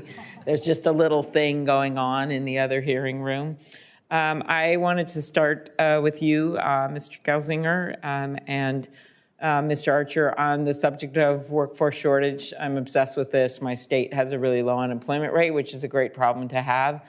But we have 18 Fortune 500 companies, somewhere in that range. And I believe the answers are broad. The answers are, of course, immigration reform, lifting visa caps, workforce permits, but also apprenticeships and 1- and 2-year degrees. And Senator Moran and I have a bill which was included actually in the America Competes Act over in the House, which would allow workers to earn college credit for completed apprenticeships, creating a pathway for workers to gain skills. Can you talk to the role of public-private sectors working together on this angle of workforce shortages? Yeah, we're extremely proud to be partnering. And in fact, just last week, we announced a $100 million partnership with NSF for job creation, primarily in the Midwest, around our Ohio site announcement. This builds on a long history of public-private partnership and job creation. We're making strong advancements in areas like underrepresented minorities and females in technology, strong investments in STEM. I personally am a product of the community college system, a farm boy from Pennsylvania who's now leading one of the most iconic companies in American history. I deeply believe in these principles. We've also seen that we've launched our AI for the Future program, specifically aimed at community colleges. Many of our workforce are hired, with no or minimal technology education, and we provide that in partnership with many of the local community colleges as well. This is core to our future. Okay, thank you. My dad went to community college, as did my sister, so thank you. Mr. Archer, quickly, because I have another question. Sure. Thank you. Well, I think as Mr. Gelsinger said, it's important to the industry. When we think about chip shortage and many of the bottlenecks to recovering from this, one of them is the tight labor market that we face today, not only in companies like Lam Research, but also in the hundreds of American suppliers that we depend on. And those suppliers are spread across 37 different states, and they're feeling the pain of not enough workers to fill these high-skilled jobs. So we're very supportive of any type of government program that helps to bolster. And immigration reform. And immigration reform. Okay, of course, that is good. Important for us in California as well. Exactly. Yes. All right, Mr. Mairotra, I know Micron employs 110 people in Minnesota who design chips. Thank you for that. not who's counting, but I am. I also visited Skywater in Bloomington, Minnesota. In fact, the president at one point held up one of our Minnesota chips, which produces 65 and 90 nanometer chips.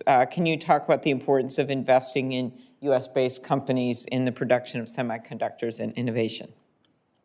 Senator, I would like to say we are very proud of our team in Minnesota. They're absolutely working. Just put say that again in the microphone. Yeah, that's good. There we go. Yeah. I just want to say again that we are very proud of our team in Minnesota. They are absolutely leading edge engineers working on some of the most advanced work that Micron is doing.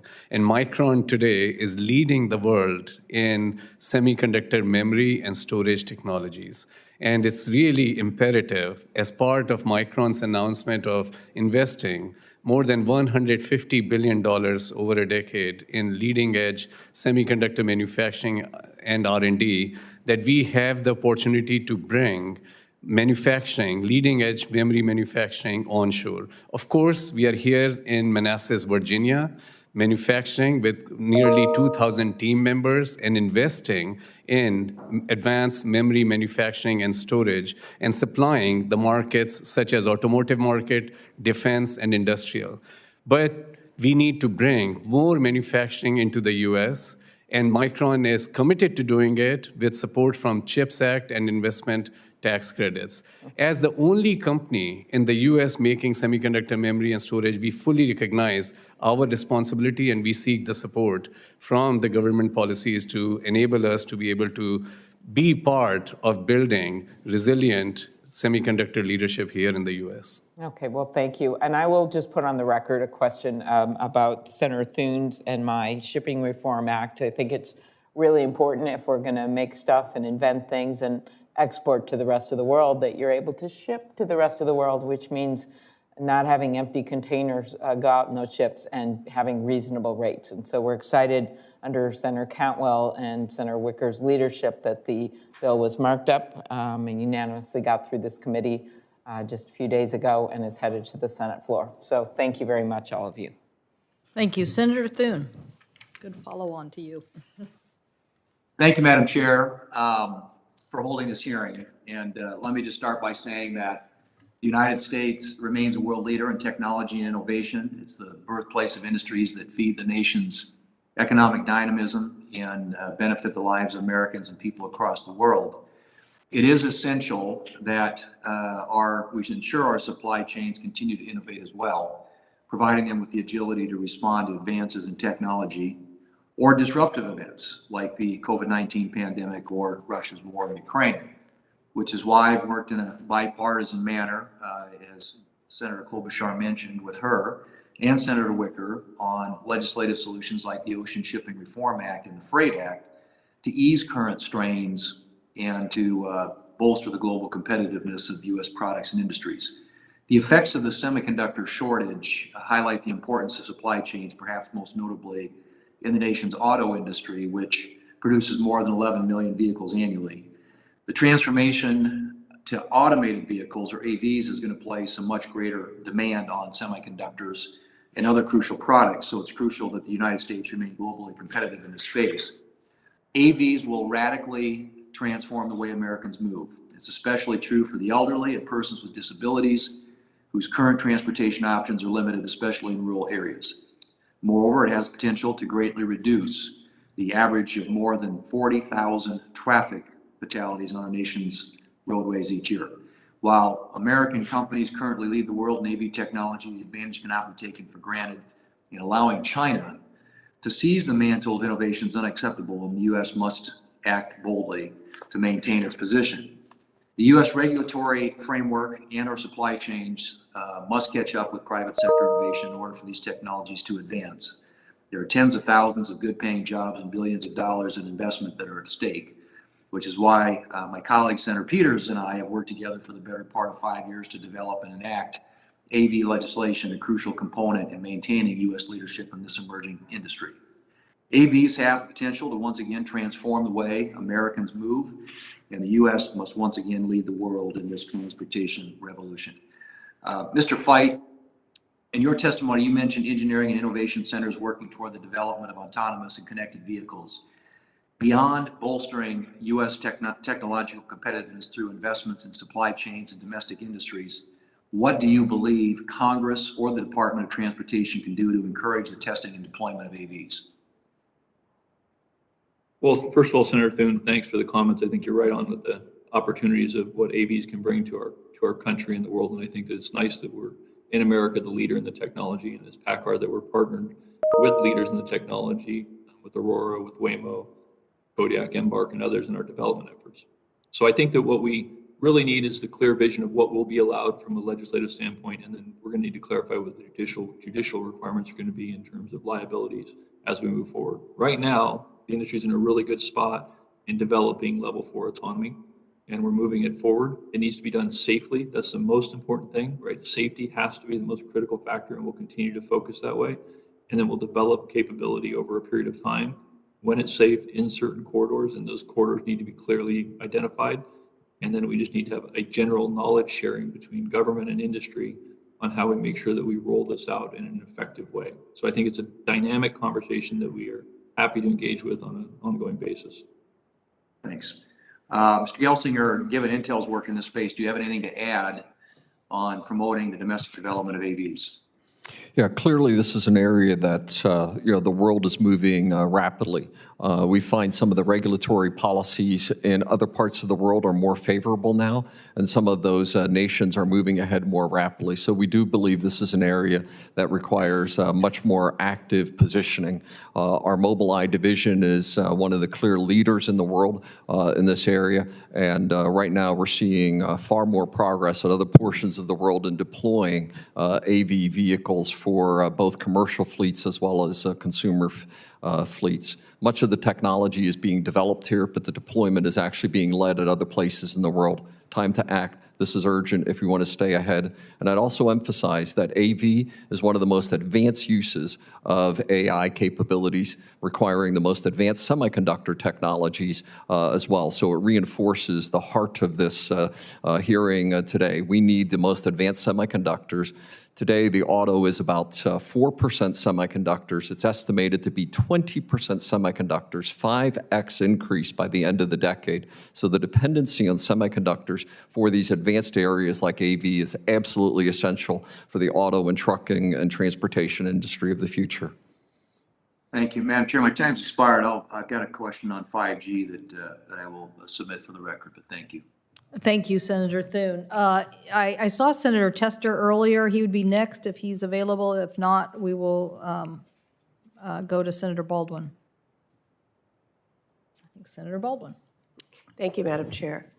And like my colleague, Senator Klobuchar, I've been jumping between committees, so it looks like I missed a show and tell at the beginning, but I'll wait till after the hearing to catch up on that.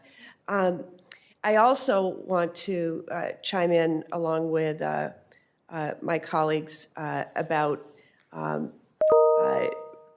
restoring American leadership in semiconductor manufacturing, that Wisconsin would make an ideal location for some of that expansion, just planting that seed. But as we're well aware, right now, Congress is on the brink of putting together a conference committee to advance the variously named competition bill. And I hope that we will do our jobs without delay. But during the debate over the CHIPS Act, many pointed out the generous incentives provided by foreign governments to domestic manufacturers.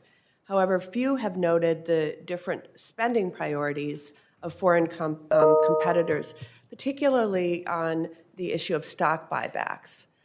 For example, over the last 20 years, looking at that time horizon, Intel spent about 64% of its net income on buybacks, a whopping $127 billion, while Samsung spent only 10% and Taiwan Semiconductor spent 2%. So as a supporter of the CHIPS Act, I want to ensure that the federal government gets a proper return on its investment, namely an increase in the domestic semiconductor manufacturing base. And as such, I'd like to ask each of the semiconductor manufacturer witnesses to briefly describe your spending plans for the next few years and explain how you envision CHIPS funding potentially fitting into them. And if I could start with Intel, Mr. Gelsinger. Thank you. I came to the role as CEO slightly over a year ago. I ceased our buyback policy immediately upon my arrival.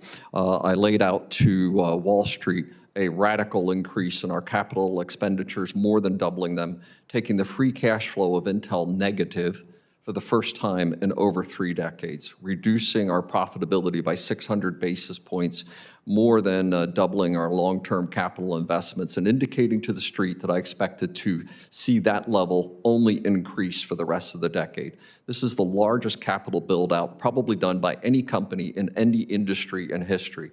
The majority of that will land on American soil. But I do not believe that's enough, and I can't do it myself. The CHIPS Act is intended, from my perspective, to enable me to go bigger and faster than the bold commitments that we have already made that have reached very negative response from Wall Street. We want to do more and faster. This is all about restoring U.S. competitive, bringing back this mantle from Asia on a critical industry, not only for our economy, but also our national security. We're all in. Thank you. Mr. Murata. Senator Baldwin, as I highlighted earlier, Micron is the only company in the US that manufactures semiconductor memory and storage. And semiconductor memory and storage represents nearly 60% of the worldwide wafer production. And we are the only company here manufacturing and developing leading-edge technologies. Today, we are the global leader in technology for DRAM and NAND ahead of all other global competitors in developing that technology and putting it into production. We have done so by making billions and billions and tens of billions, more than that, investments over the course of last few years in leading-edge R&D and investments in manufacturing. We'll always prioritize our investments in R&D and manufacturing to be able to secure leadership for Micron in semiconductor memory technology and to be able to meet the growing needs in this world of data economy for more data solutions, which we make, memory and storage solutions. So that will always be our highest priority. As part of that, we have announced in October of last year that over the decade, we will be investing more than $150 billion in leading-edge R&D and manufacturing. So that is the priority, to continue to drive innovation, to continue to invest in R&D, to continue to support the manufacturing. That's our plan, and that's our focus. And Mr. Archer. Yes, so Senator Baldwin, we manufacture the machines that are used to make the chips. And so our priorities for the future are the same as they've been the last couple of years, which is to expand our capacity. Nearly 70% of our manufacturing capacity is in the U.S. We spend about 90% of our R&D in the U.S. Last year was of $1.5 billion. Our priorities for the future are just to continue to invest to accelerate innovation in support of the domestic and global semiconductor manufacturing industry in order to try to alleviate many of the global shortages that we've seen in chips that are affecting so many different industries. And so we're going to just continue to invest to maintain our leadership in this space. Thank you, Senator Baldwin. Senator Warnock. Thank you so very much, Madam Chairman. Whenever I'm back in Georgia, I hear about the rising costs for families, and I'm deeply alarmed by how the global semiconductor shortage is behind many of those rising costs in the automobile industry. We've seen costs increase for new cars by 11%, 37% for used cars. Almost everything relies on semiconductors, not just cars, but cell phones, washing machines, which means that due to this chip shortage, families have faced sharp increases in the cost of computers and cell phones, which they need for work and school and many other products. Mr. Gelsinger, yes or no, do you agree that the semiconductor shortage has likely contributed, at least in part, to higher prices of things that families rely on, like cars, computers, and washing machines. Yes, I agree. In fact, rising costs don't just hurt car buyers. Thousands of workers, like those at the Kia plant in West Point, Georgia, which had to shut down a couple of times, have been affected by the shortage. And that's why last May I proudly supported federal funds to increase domestic semiconductor production. I was proud to work with Senator Peterson on that issue when the U.S. Innovation and Competition Act went through committee this last May. And I supported it again when the House recently passed the America Competes legislation. Mr. Gelsinger, do you also agree that providing additional resources to the Chips for America Fund would help alleviate the semiconductor shortage? Yes, I believe it would. It takes time to build new factories. So, the urgency associated with this is critical, but unquestionably, this will help to alleviate the shortages, mostly in the medium and longer term, but immediately helping is a very positive step. We've already wasted several quarters since the Senate acted last year, and now it's time for us to move forward rapidly. I agree. I think it's past time and that Congress move immediately and pass this funding that the President needs to sign into law. Now, related to the semiconductor issue, America, of course, needs a robust semiconductor workforce that reflects the diversity of the nation. As Congress makes investments in domestic semiconductor manufacturing, we must make sure that we have the benefit of all of our talent, that we ensure that businesses are doing what they can to make semiconductor jobs more accessible and attract partners from underrepresented communities. I'm a graduate of an HBCU, I'd argue the greatest of all, Morehouse College. But I've long been a champion for all of our HBCUs, which have been punching way above their weight, doing so much for so many for so long with so very little resources. I'm proud to have fought for $1.2 billion in funding in the recent competition package to support research capacity building at HBCUs and MSIs, including for semiconductor-related research. And I also recently sent a letter with Senator Padilla supporting a provision in the America Competes Act that would create an Office of Opportunity and Inclusion at the Department of Commerce to develop standards that will help expand opportunities in the semiconductor industry for traditionally underrepresented individuals. So I want to ask each of you, as industry leaders, would an Office of Opportunity and Inclusion support the semiconductor industry's efforts to attract more women, more people of color, and rural workers, and do you see this as essential to the work? Mr. Gelsinger? Yeah, I would say whether we have the office or not, we are deeply committed to these topics. We've been increasing our underrepresented minorities and our female workforce. We've set a goal to have 40% females by 2030. Part of my selection of Ohio, right, and our recent education initiatives that we just announced last week for a $100 million investment were specifically because of increasing our minority and female workforce. We would love to discuss this topic with you more deeply. Do you think having an office might encourage others similarly positioned to make a similar commitment? Certainly could, and we'd look forward to that conversation with you. Thank you. Mr. Mehrotra, I'm sorry, I hope I didn't butcher your name. No, you didn't. Thank you. Senator, we are well aware of your and Senator Padilla's letter regarding Office of Opportunity and Inclusion in the Commerce Department. I would like to highlight that Micron has been a strong proponent.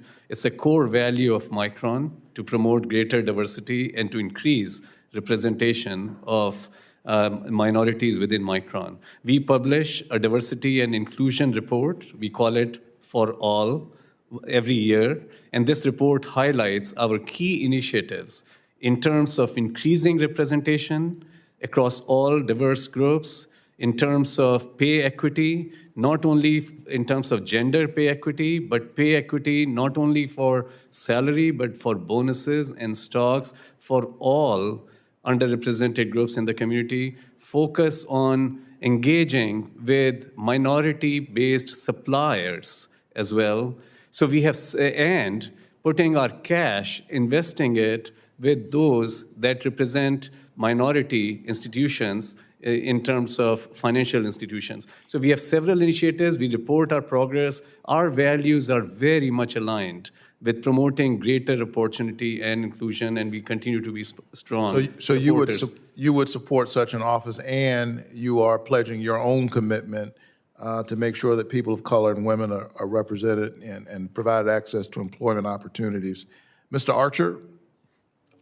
Yes, also at Lam Research, this is an incredibly important topic, and therefore we're supportive of any activities that can help us expand the workforce in the United States, including tapping into diverse work groups. One of the things that we're most proud of is we partner with organizations like the National GEM Consortium, which has members, many of which are the HBCUs. And what we promote is trying to help students pursue advanced degrees, masters and PhDs in science and engineering, so that they can build meaningful and long-lasting careers in companies like ours and others throughout the semiconductor industry. Thank you all so much. I look forward to working with industry leaders to increase semiconductor production in our own country and that we make good use of all of our talent.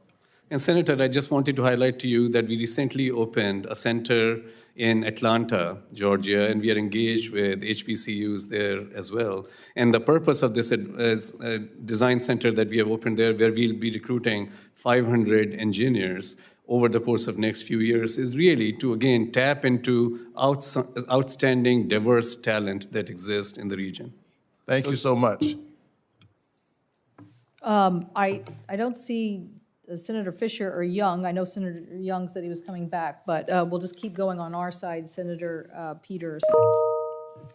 Well, thank you, Chair Cantwell, and thank you for convening this incredibly important hearing, and great to have the witnesses here as well. As we see on our desk here, these semiconductor chips can be as small as a fingernail, but we know that these tiny devices have absolutely enormous impact across the economy and our society. And certainly a clear example is the auto industry, something I'm very close to as a senator representing the great state of Michigan.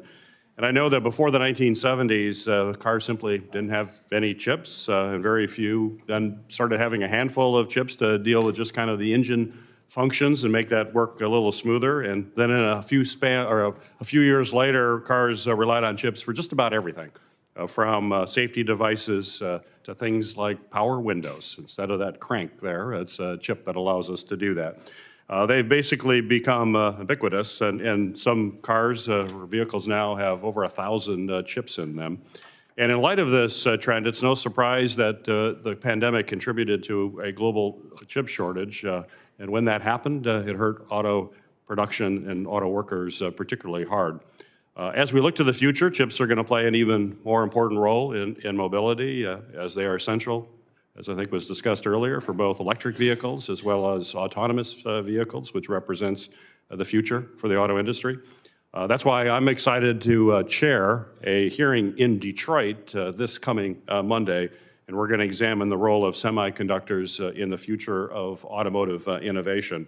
And I certainly believe it's essential that we make our semiconductor supply chains as resilient as possible, not just efficient, but highly resilient. And I think my state of Michigan is particularly well positioned to lead this effort. Not only will this grow jobs and economic activity in the semiconductor industry, it'll also strengthen the entire economy, especially when it comes to not just cars, but all products that use these chips. So, Mr. Mehrotra, as you know, and as you've mentioned, cars are becoming increasingly electric and autonomous, and Michigan is certainly leading the way in the manufacture of these vehicles. But automakers in Michigan are also going to require more and sophisticated semiconductor chips as we move forward, not just the legacy chips we have now, particularly when it comes to memory and to storage. Indeed, you described vehicles earlier as a future data center on wheels, which is basically clearly what they are now and will increasingly be. This is just one reason why I expect that Michigan is going to be a significant player. We're a major manufacturing state, home to many other industries that see their products more integrated with chips, from medical devices to defense applications. Michigan's future with the semiconductor industry is also rooted in world-class universities and training programs which prepare workers for these roles, as was discussed earlier, from R&D to making cutting-edge products. Simply put, another plug for my state, Michigan knows how to make things, so it's no surprise we're seeing a major influx of investment around semiconductor technologies, like KLA operating its second headquarters in Ann Arbor, and without a doubt in my mind, funding for the CHIPS Act will be critical for growing this forward. So my question for you is, Mr. Marocha, can you discuss how Micron's memory and storage technologies will play a role in electric and autonomous cars of the future, as well as all of the other products we make in our manufacturing state? Senator Peters, thank you for your question and giving me the opportunity to highlight here that in semiconductor memory and storage, Micron has globally #1 market share. So we have been strong partners to supplying to the automotive industry globally and strong partners to the US auto manufacturers. And during the pandemic, with various semiconductor supply chain shortages, we worked closely with automakers and made sure, pleased to say, that our memory and storage solutions did not cause any line down situations, and we continued to be a strong provider of our solutions to them and will continue to maintain our #1 market share leadership in this very important and fast-growing segment for the semiconductor industry. And we have earned this #1 market share based on the high quality that Micron is focused on delivering to this industry, but also high quality that is focused on delivering solutions, whether in data center or intelligent edge or multitude of user devices that are using more and more memory and storage. You're absolutely right to point out that I often say that autonomous vehicles are becoming data center on wheels. Today, they have a roadmap that will be using more than $750 of semiconductor memory and storage content in these vehicles, more than 15 times higher than the standard vehicles of the past. So this is a tremendous opportunity, and Micron's focus on leading-edge technology is important. We are continuing to work with automakers to help them transition to the newer technology nodes faster, because that increases the availability of memory supply, and in general, moving faster to leading-edge nodes help increase the availability of all semiconductors and avoid the kind of shortages and situations that have occurred in the past. So this is an important initiative. The partnership with the auto industry is important. And of course, making investments here in the US with the support of not only just the CHIPS Act, but also with the investment tax credits is critically important. And Micron is looking forward to having these legislations get across the finish line so that with a sense of urgency, we can begin to play catch up in terms of bringing leading edge memory manufacturing onshore. And play catch up with Asia, which has been investing for the last 20 years plus heavily with the government support in bringing their semiconductor manufacturing onshore. Well, thank you. Thank you for that answer. Thank you, Madam Chair. Senator Rosen. Thank you, Madam Chair, for holding this hearing. And I want to say, as a former computer programmer, when I started, those disk drives were called platters. They were giant. We had giant rooms that had to be cooled. Everything was big. And now, look, it's small. There's things even smaller than this. It's amazing. It's lighter, cooler, faster, and more powerful. So thank you for bringing those. And I really want to talk about the semiconductor impact on broadband, because the shortage has far-reaching consequences across sectors, particularly broadband. They're an essential part of all telecommunications network.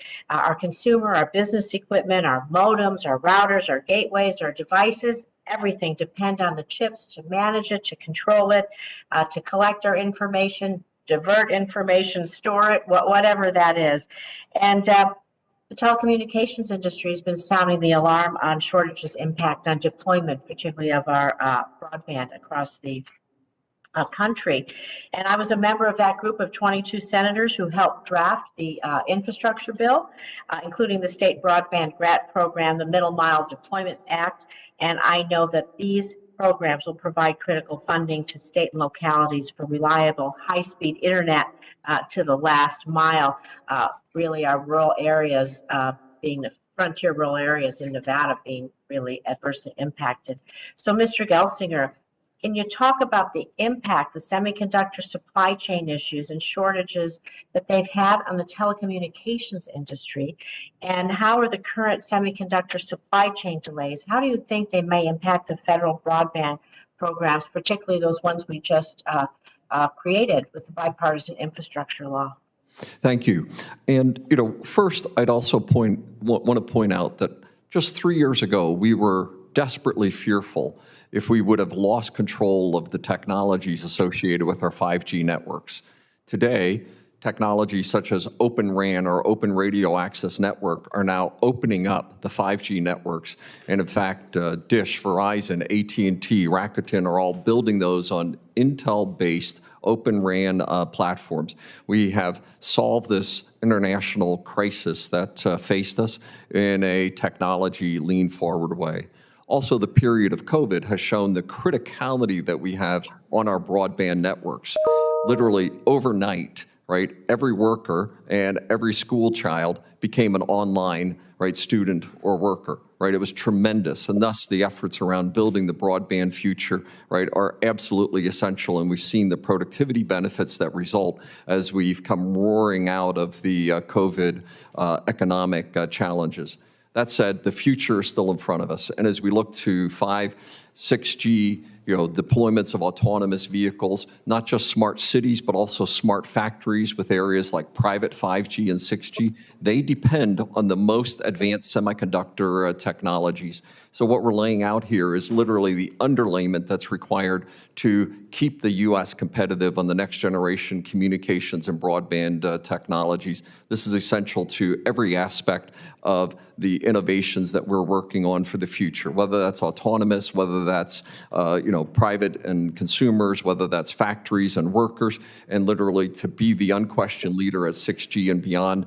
This will be supported as a result of the CHIPS Act. Well, I'm glad that you mentioned this because we have a lot of sectors that depend on it. And so I want to talk about, moving on, Mr. Gelsinger, also about our tourism industry.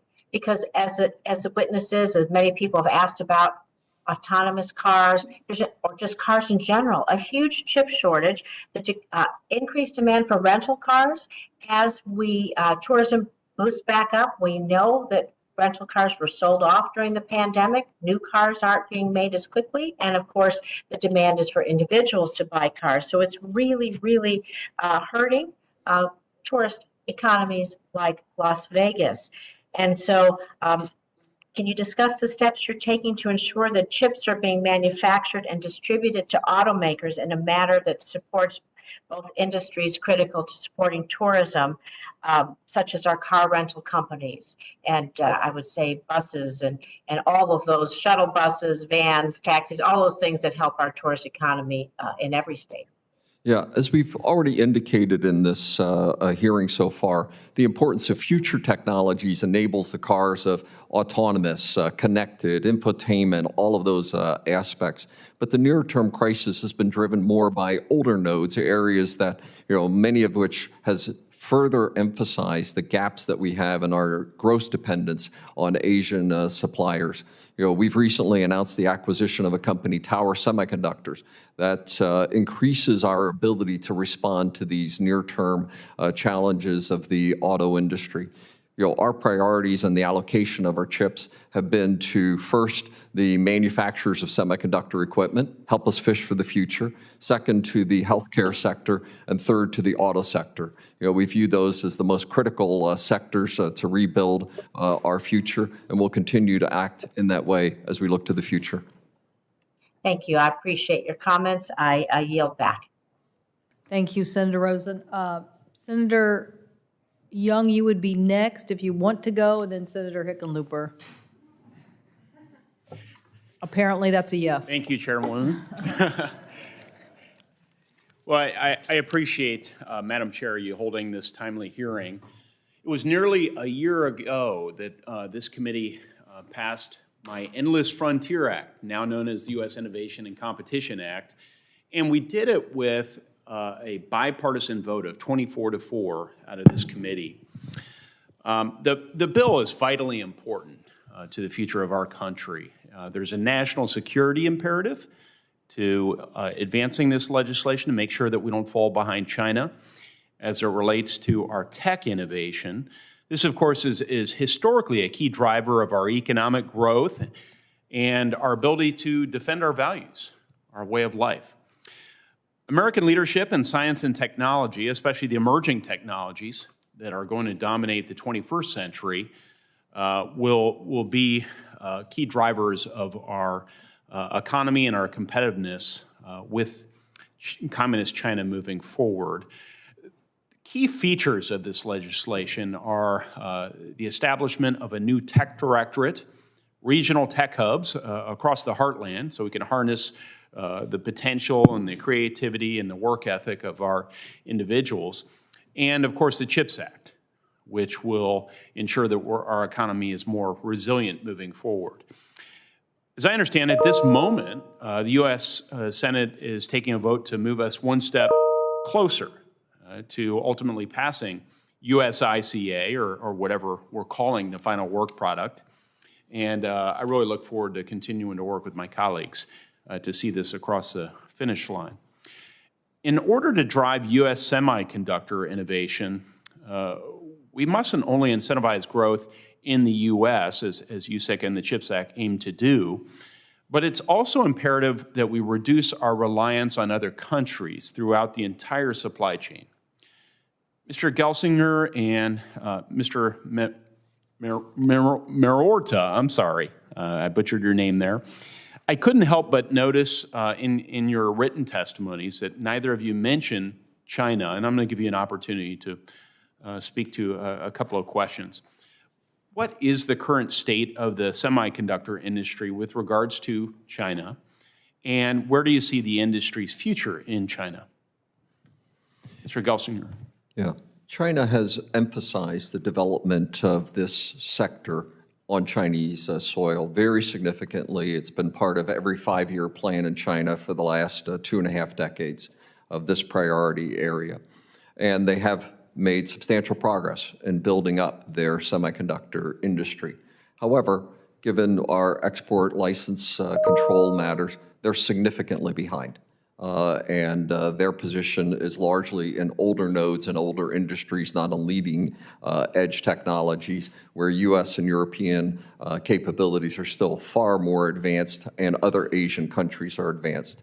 And thus, we believe that such practices for the future are important to continue the leadership that we have, to be very, very thoughtful about being able to sell products there so that we're maximizing the position of our product revenue, but to continue to keep a substantial technology leadership for our equipment suppliers as well as our chip suppliers to be able to have revenues there. It's the largest chip market in the world in China. So we need to be able to participate to become the largest companies in the world, even as we be very careful to protect our intellectual property and leadership position. Sure. Mr. Merorta, do you have anything to add, sir? I would just add that as China is one of the large markets, it is a large market not only due to Chinese companies using semiconductor products, but it is a large market due to many global businesses operating there and manufacturers such as Micron supplying product to them in China as well. So the China market does help provide scale that is important for semiconductor industry. The benefit of scale ultimately goes into investments in R&D. I would also add, as has been highlighted here earlier as well, that China certainly is very much recognizing the importance of semiconductors, certainly recognizes the importance of memory semiconductors, which Micron is the only company in the US making those, and is investing more than $100 billion supporting their semiconductor industry. And hence, it is extremely important that US does play catch up with CHIPS Act, with investment tax credits, and timing is of the essence. Other countries are moving forward. We need to catch up in this area to get a level playing field. And as part of level playing field, of course, other aspects of free market access, fair trade policies, protection of intellectual property, these are all aspects that are clearly important as well. Which is why we're advocating for this USICA legislation. So thank you for affirming that. And lastly, maybe very briefly, because my time's coming to an end, but do any of our panelists have concerns with our reliance on other countries for the rare earth mineral inputs that are used in semiconductor production? The requirements are fairly modest on rare earths. Other areas like batteries and some of those are much more significant. That said, we believe we need resilience in the supply chain, and this deserves a lot more investigation. As we say, build the fabs, restore the supply chain, and work through all of the other elements that would feed that supply chain. That's the formula for our long-term success. Thank you. Thank you, Senator well, I should say thank you, Senator Young, thank you and Senator Schumer for the two of your leadership on the underlying U.S. Innovation and Competition Act, and appreciate all your hard work in shepherding this through the process and your attention to coming back here today and adding that issue. Senator Young has been very concerned all along about the China impact of this, so appreciate his comments. Senator Hickenlooper. Thank you, Madam Chair. First, I want to thank each of you for your time today and for your careers. Most Americans look at these chips as some combination of machines and magic. And I think that's the consequence of whole careers dedicated to innovation and constantly trying to find a better way to do it. Let me start with Mr. Gelsinger. I appreciate the recent announcement about the plant in Ohio. I think the CHIPS Act is going to create a number of construction, research, and manufacturing jobs all across the United States. I serve as chairman of the Space and Science Subcommittee of this committee. I also chair the Employment and Workplace Safety Subcommittee of the HELP Committee, Health, Education, Labor, and Pensions. And that subcommittee has jurisdiction over workplace education and training. And I guess I've spent a lot of time looking as we go into this great transition into clean energy. We're also going into a great transition of what a job means and how people are going to be trained. I think that the workforce development that's required to navigate this great transition is going to be prodigious. Some estimates for skilled STEM workforce needed to manufacture chips ranges from anywhere from 100,000 to 300,000 workers by 2025. So in your view, how do we help workers from relevant manufacturing fields upskill and reskill to satisfy those needs? Yeah, and we believe that this is a critical topic, one that there are aspects of the CHIPS Act that are specifically designed to address, but clearly this is an area for public-private partnerships at scale.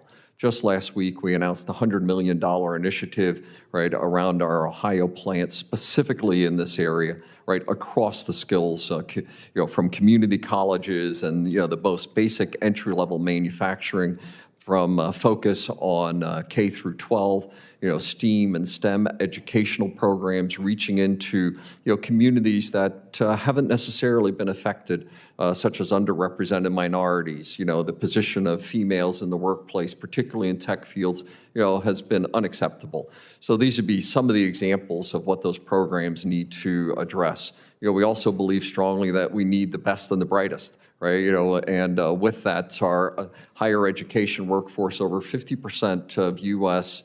STEM, universities are foreign nationals, right? And I believe that every one of those should get a green card stapled to their diplomas when they graduate from a higher level institution in America. We want the best and brightest, right, in the U.S. Taken together, this will be a challenging endeavor, right? And I look forward to digging into this more thoroughly with you, as well as the efforts that are part of the CHIPS Act more broadly, work across the spectrum, and we're pretty proud of our reputation in this area, but we know it's not nearly enough. Well, you're describing it, even if everything goes right, and we get immigration right, and we begin to do a better job of apprenticeship to get the kids in, especially young women, people of color, everything goes right, we're going to be pressed. So I appreciate your answer there, Mr. Mehrotra, and actually, Pat, Mr. Gelsinger, you can answer this as well. The U.S. decline in global chip manufacturing is already been well documented. Obviously, foreign subsidies and incentives are what we've been hearing about. They've taken chip manufacturing and assembly, even many of the design activities now we see more of that being done overseas. And I appreciate today's discussion on the importance of the CHIPS Act and the FABS Act, both of which I support strongly. But Mr. Mehrotra, would you discuss the role of other factors, and you touched on this a few minutes ago, but as, for instance, trade policies that will play in the domestic semiconductor industry's rebalancing? So I think, again, it is important that we have a level playing field here in the US with respect to our global competitors, and level playing field certainly is intended to be achieved with the start of CHIPS funding, $52 billion funding, as well as with the support of investment tax credits. Those are important initiatives to play catch-up. Of course, policies related to our workforce development, what you just discussed, are going to be extremely important in terms of driving public and private sector partnerships. And then I think it's definitely important that we have policies that drive greater free trade, open markets, and absolutely level playing field in terms of IP protection and partnership with those around the world who do share those same values with us. Perfect. Anything you want to add, either Mr. Archer or Mr. Gelsinger, or either one? No, I think many of the things that you talked about, very important. Just last year, in the last 2 years, Lam Research, we've added more than 3,500 jobs in the U.S. We and our American suppliers are really feeling the pains of this tight labor market. And so, again, anything that can be done to help expand the skilled workforce, everything from manufacturing workers all the way to the most advanced researchers, is very welcome. And some elements of this legislation certainly are very supportive of that. Great. Thank you each. I yield back. Thank you, Senator Hickenlooper. We'll go to Senator Sinema. Thank you. Well, thank you, Chair Cantwell, and thank you to all our witnesses for joining us today to discuss this important topic. Semiconductors are essential for both the economic and national security of the United States. They're necessary technologies that Americans rely on every day, such as our phones, our cars, and our computers, and they're a key resource for our military. During the pandemic, we've seen the chip shortage directly impact everyday families across the country. Arizona is a national leader in semiconductor manufacturing and research and development.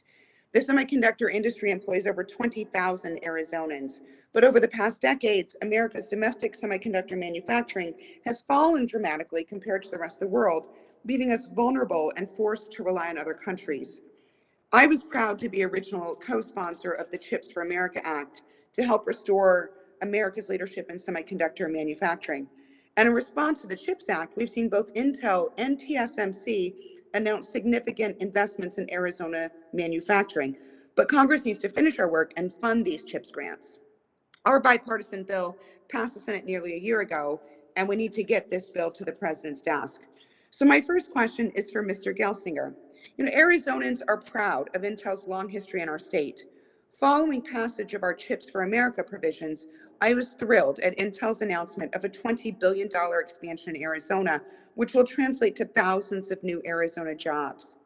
Could you provide an update on Intel's expansion plans in Arizona, the new jobs that will be created, and its impact on domestic chip manufacturing? Yeah, thank you very much. And I am very happy and proud to support that our Arizona project is ahead of schedule. And, we've been able to accelerate that by about a quarter. We expect that those facilities will begin coming online in late 24. We'll employ 3,000 new Intel employees. We'll support on the order of 5,000 to 6,000 construction jobs for the next couple of years. And we've been thrilled by the support. And, in fact, we just had the First Lady join us for our Maricopa County education initiative that we just described there to start building the workforce that we need and some of the AI for the future training programs. So overall, the project is going well. And like you, we are proud residents of Arizona and growing there very rapidly and finding just a very, very warm welcome from the community as we continue to build this next phase of our manufacturing in Arizona. Thank you. It's wonderful to hear you're ahead of schedule. As I mentioned previously, Congress has yet to pass the final bill to provide funding for the Chips for America grants that will support our critical domestic semiconductor industry. Mr. Gelsinger, what does it mean for Intel, and particularly for Arizona's expansion project, if Congress cannot pass a semiconductor funding in a timely manner? Yeah, and as I've described it, we will go slower and smaller without the funding. We will go bigger and faster with the funding. I'm putting as much pressure on our profitability and our balance sheet as I possibly can. And I'm doing that at the great howls of Wall Street, seeing our stock lowered as a result of these substantial investments. But even though I'm making such substantial investments, it's not enough to restore American leadership on this technology. It's about restoring our position in the world, about bringing this industry back from Asia. And we're proud of our investments in Ohio, in Oregon, and very prominently in Arizona. And we also have even broader plans and visions for the next phases of that could be enabled by the CHIPS Act beyond what we've already announced, Senator. And we'd be thrilled to discuss those further with you. Thank you. I've long supported efforts to advance STEM education and ensure that Arizona has a highly skilled workforce that can help support technological advancements. So I was very pleased to hear about Intel's new Quick Start Workforce Development Program partnering with Mesa Community College. Can you describe that new program to train semiconductor technicians in Arizona? And thank you again, Mr. Gelsinger. Yeah, and in summary, what it is a public-private partnership, in terms of them helping us to establish the training programs. We're helping with the curricula, and basically with very high probability, the graduates end up in a job as one of our facilities. So it reduces the risks that the students have. It increases the effectiveness of the educational program, and overall, it's building our workforce for the future. Overall, these types of programs have been seen extremely effectively, and we're thrilled to be able to participate there with Mesa Community College, Maricopa, right, and our other sites. This is the kind of model that lowers the cost of education, increases its effectiveness, and prepares the workforce of tomorrow. Thank you. Thank you, Chair Cantwell. Thank you, Senator Sinema. That concludes the first round as I know it, unless there is a member out there who is either quickly walking over here or is going to jump online. I see that Senator Scott wanted to ask a second round question. My intention is to allow you to do that, and then we would close out the hearing. So again, thank you that's kind of the schedule, unless somebody's out there who wants to quickly jump in here. So with that, Senator Scott. Again, Chair Cantwell, I want to thank you for hosting this hearing. This is an important issue. It's a lot of money. I think all of you, each of you, all four of you have run successful businesses. And when you go to your boards and you say, I want to make an investment, you say, what they say to you is, what are you going to get back? How much cash do you get back? You don't go then say, hey, I'm going to get a bunch of revenues. That doesn't help you. You don't say, hey, it's going to have a great economic impact, or gosh, I'm going to add 1,000 jobs. They say, if you're going to invest certain dollars, you're going to get something back. And so I was disappointed that nobody's come back and said, you guys want us to spend $52 billion, but nobody comes back and says, okay, for $52 billion, the taxpayers of this country will get a certain dollar back. None of you, I think, would, if you were the fiduciary, you would say, I'm going to do it without getting a return. So if you have something like that, I'd love to see it, because I have not seen it. But Mr. Gelsinger, Intel apologized to Chinese companies about American sanctions. Can you explain why that's appropriate? Yeah, let me just add to the earlier comment on the ROI. The other, obviously, as we've already read in our written testimony, we've provided economic impact across our states, and we're certainly dig into that more with you for the future. These are good ROI investments. Can I just explain that for a second, though? But it's also, if revenues is not return. right? These are state Revenues are not economic return. impact I mean, returns. Again, we're Economic happy to have impact that is revenues to a conversation. state. I mean, I probably did 1,000 economic deals when I was governor of Florida. I didn't say, somebody said, hey, I'll bring you revenues. From a state perspective, revenues produce tax benefits, so we're happy to dig into that more with you. But it's also about returning this industry from Asia to American soil, right? It's also about national defense. These are policy issues for the nation that stretch well beyond just the economic direct benefits associated with it. Now, with respect to the China comments as well, the situation was in response to our supplier letter. This is a global supplier letter that we put in place to minimize risk, to manage our supply chain globally. No forced labor, no slavery, no other inappropriate actions. That global supplier letter inappropriately included a specific reference to one region in the world. It was a global letter covering many parts of our global supply chain that touches almost every country in the world. That was inappropriate. We revised the letter So you think appropriately. it's inappropriate to say you shouldn't buy products that are created with slave labor? Our letter makes it very clear that we do not support slave labor anywhere in the world. However, as a global letter, we shouldn't have been calling out any particular region since there I'd are call many out regions anybody in the for slave world. labor, not call it out by regions. I think Right. that's inappropriate. We could enumerate those across the world, and we didn't seem that's appropriate. The policies are labor. clear. We have reinforced this very, very aggressively, that our policies on such matters are clear, consistent across the world, and that's how we're going to continue to operate, and we've been proud to operate for decades in the past. And for that, you can be confident that we will be enforcing, not just the U.S. policies, obeying the laws of the U.S., but continue to be a great global employer and managing our supply chain with that in mind. Buying products created with slave labor is wrong. Let's go to the next question. As a company, it seems to me your biggest risk is going to be exactly what's happening to Russia, companies doing business in Russia right now. If China, first off, you can look right now, people are mad that companies are doing business in China because of the human rights issues. Putting 1 million people in prison for their religion, taking away the organs involuntarily of prisoners, taking away the basic rights of Hong Kong citizens, threatening Taiwan. So already your company, anybody that does business in China has a risk.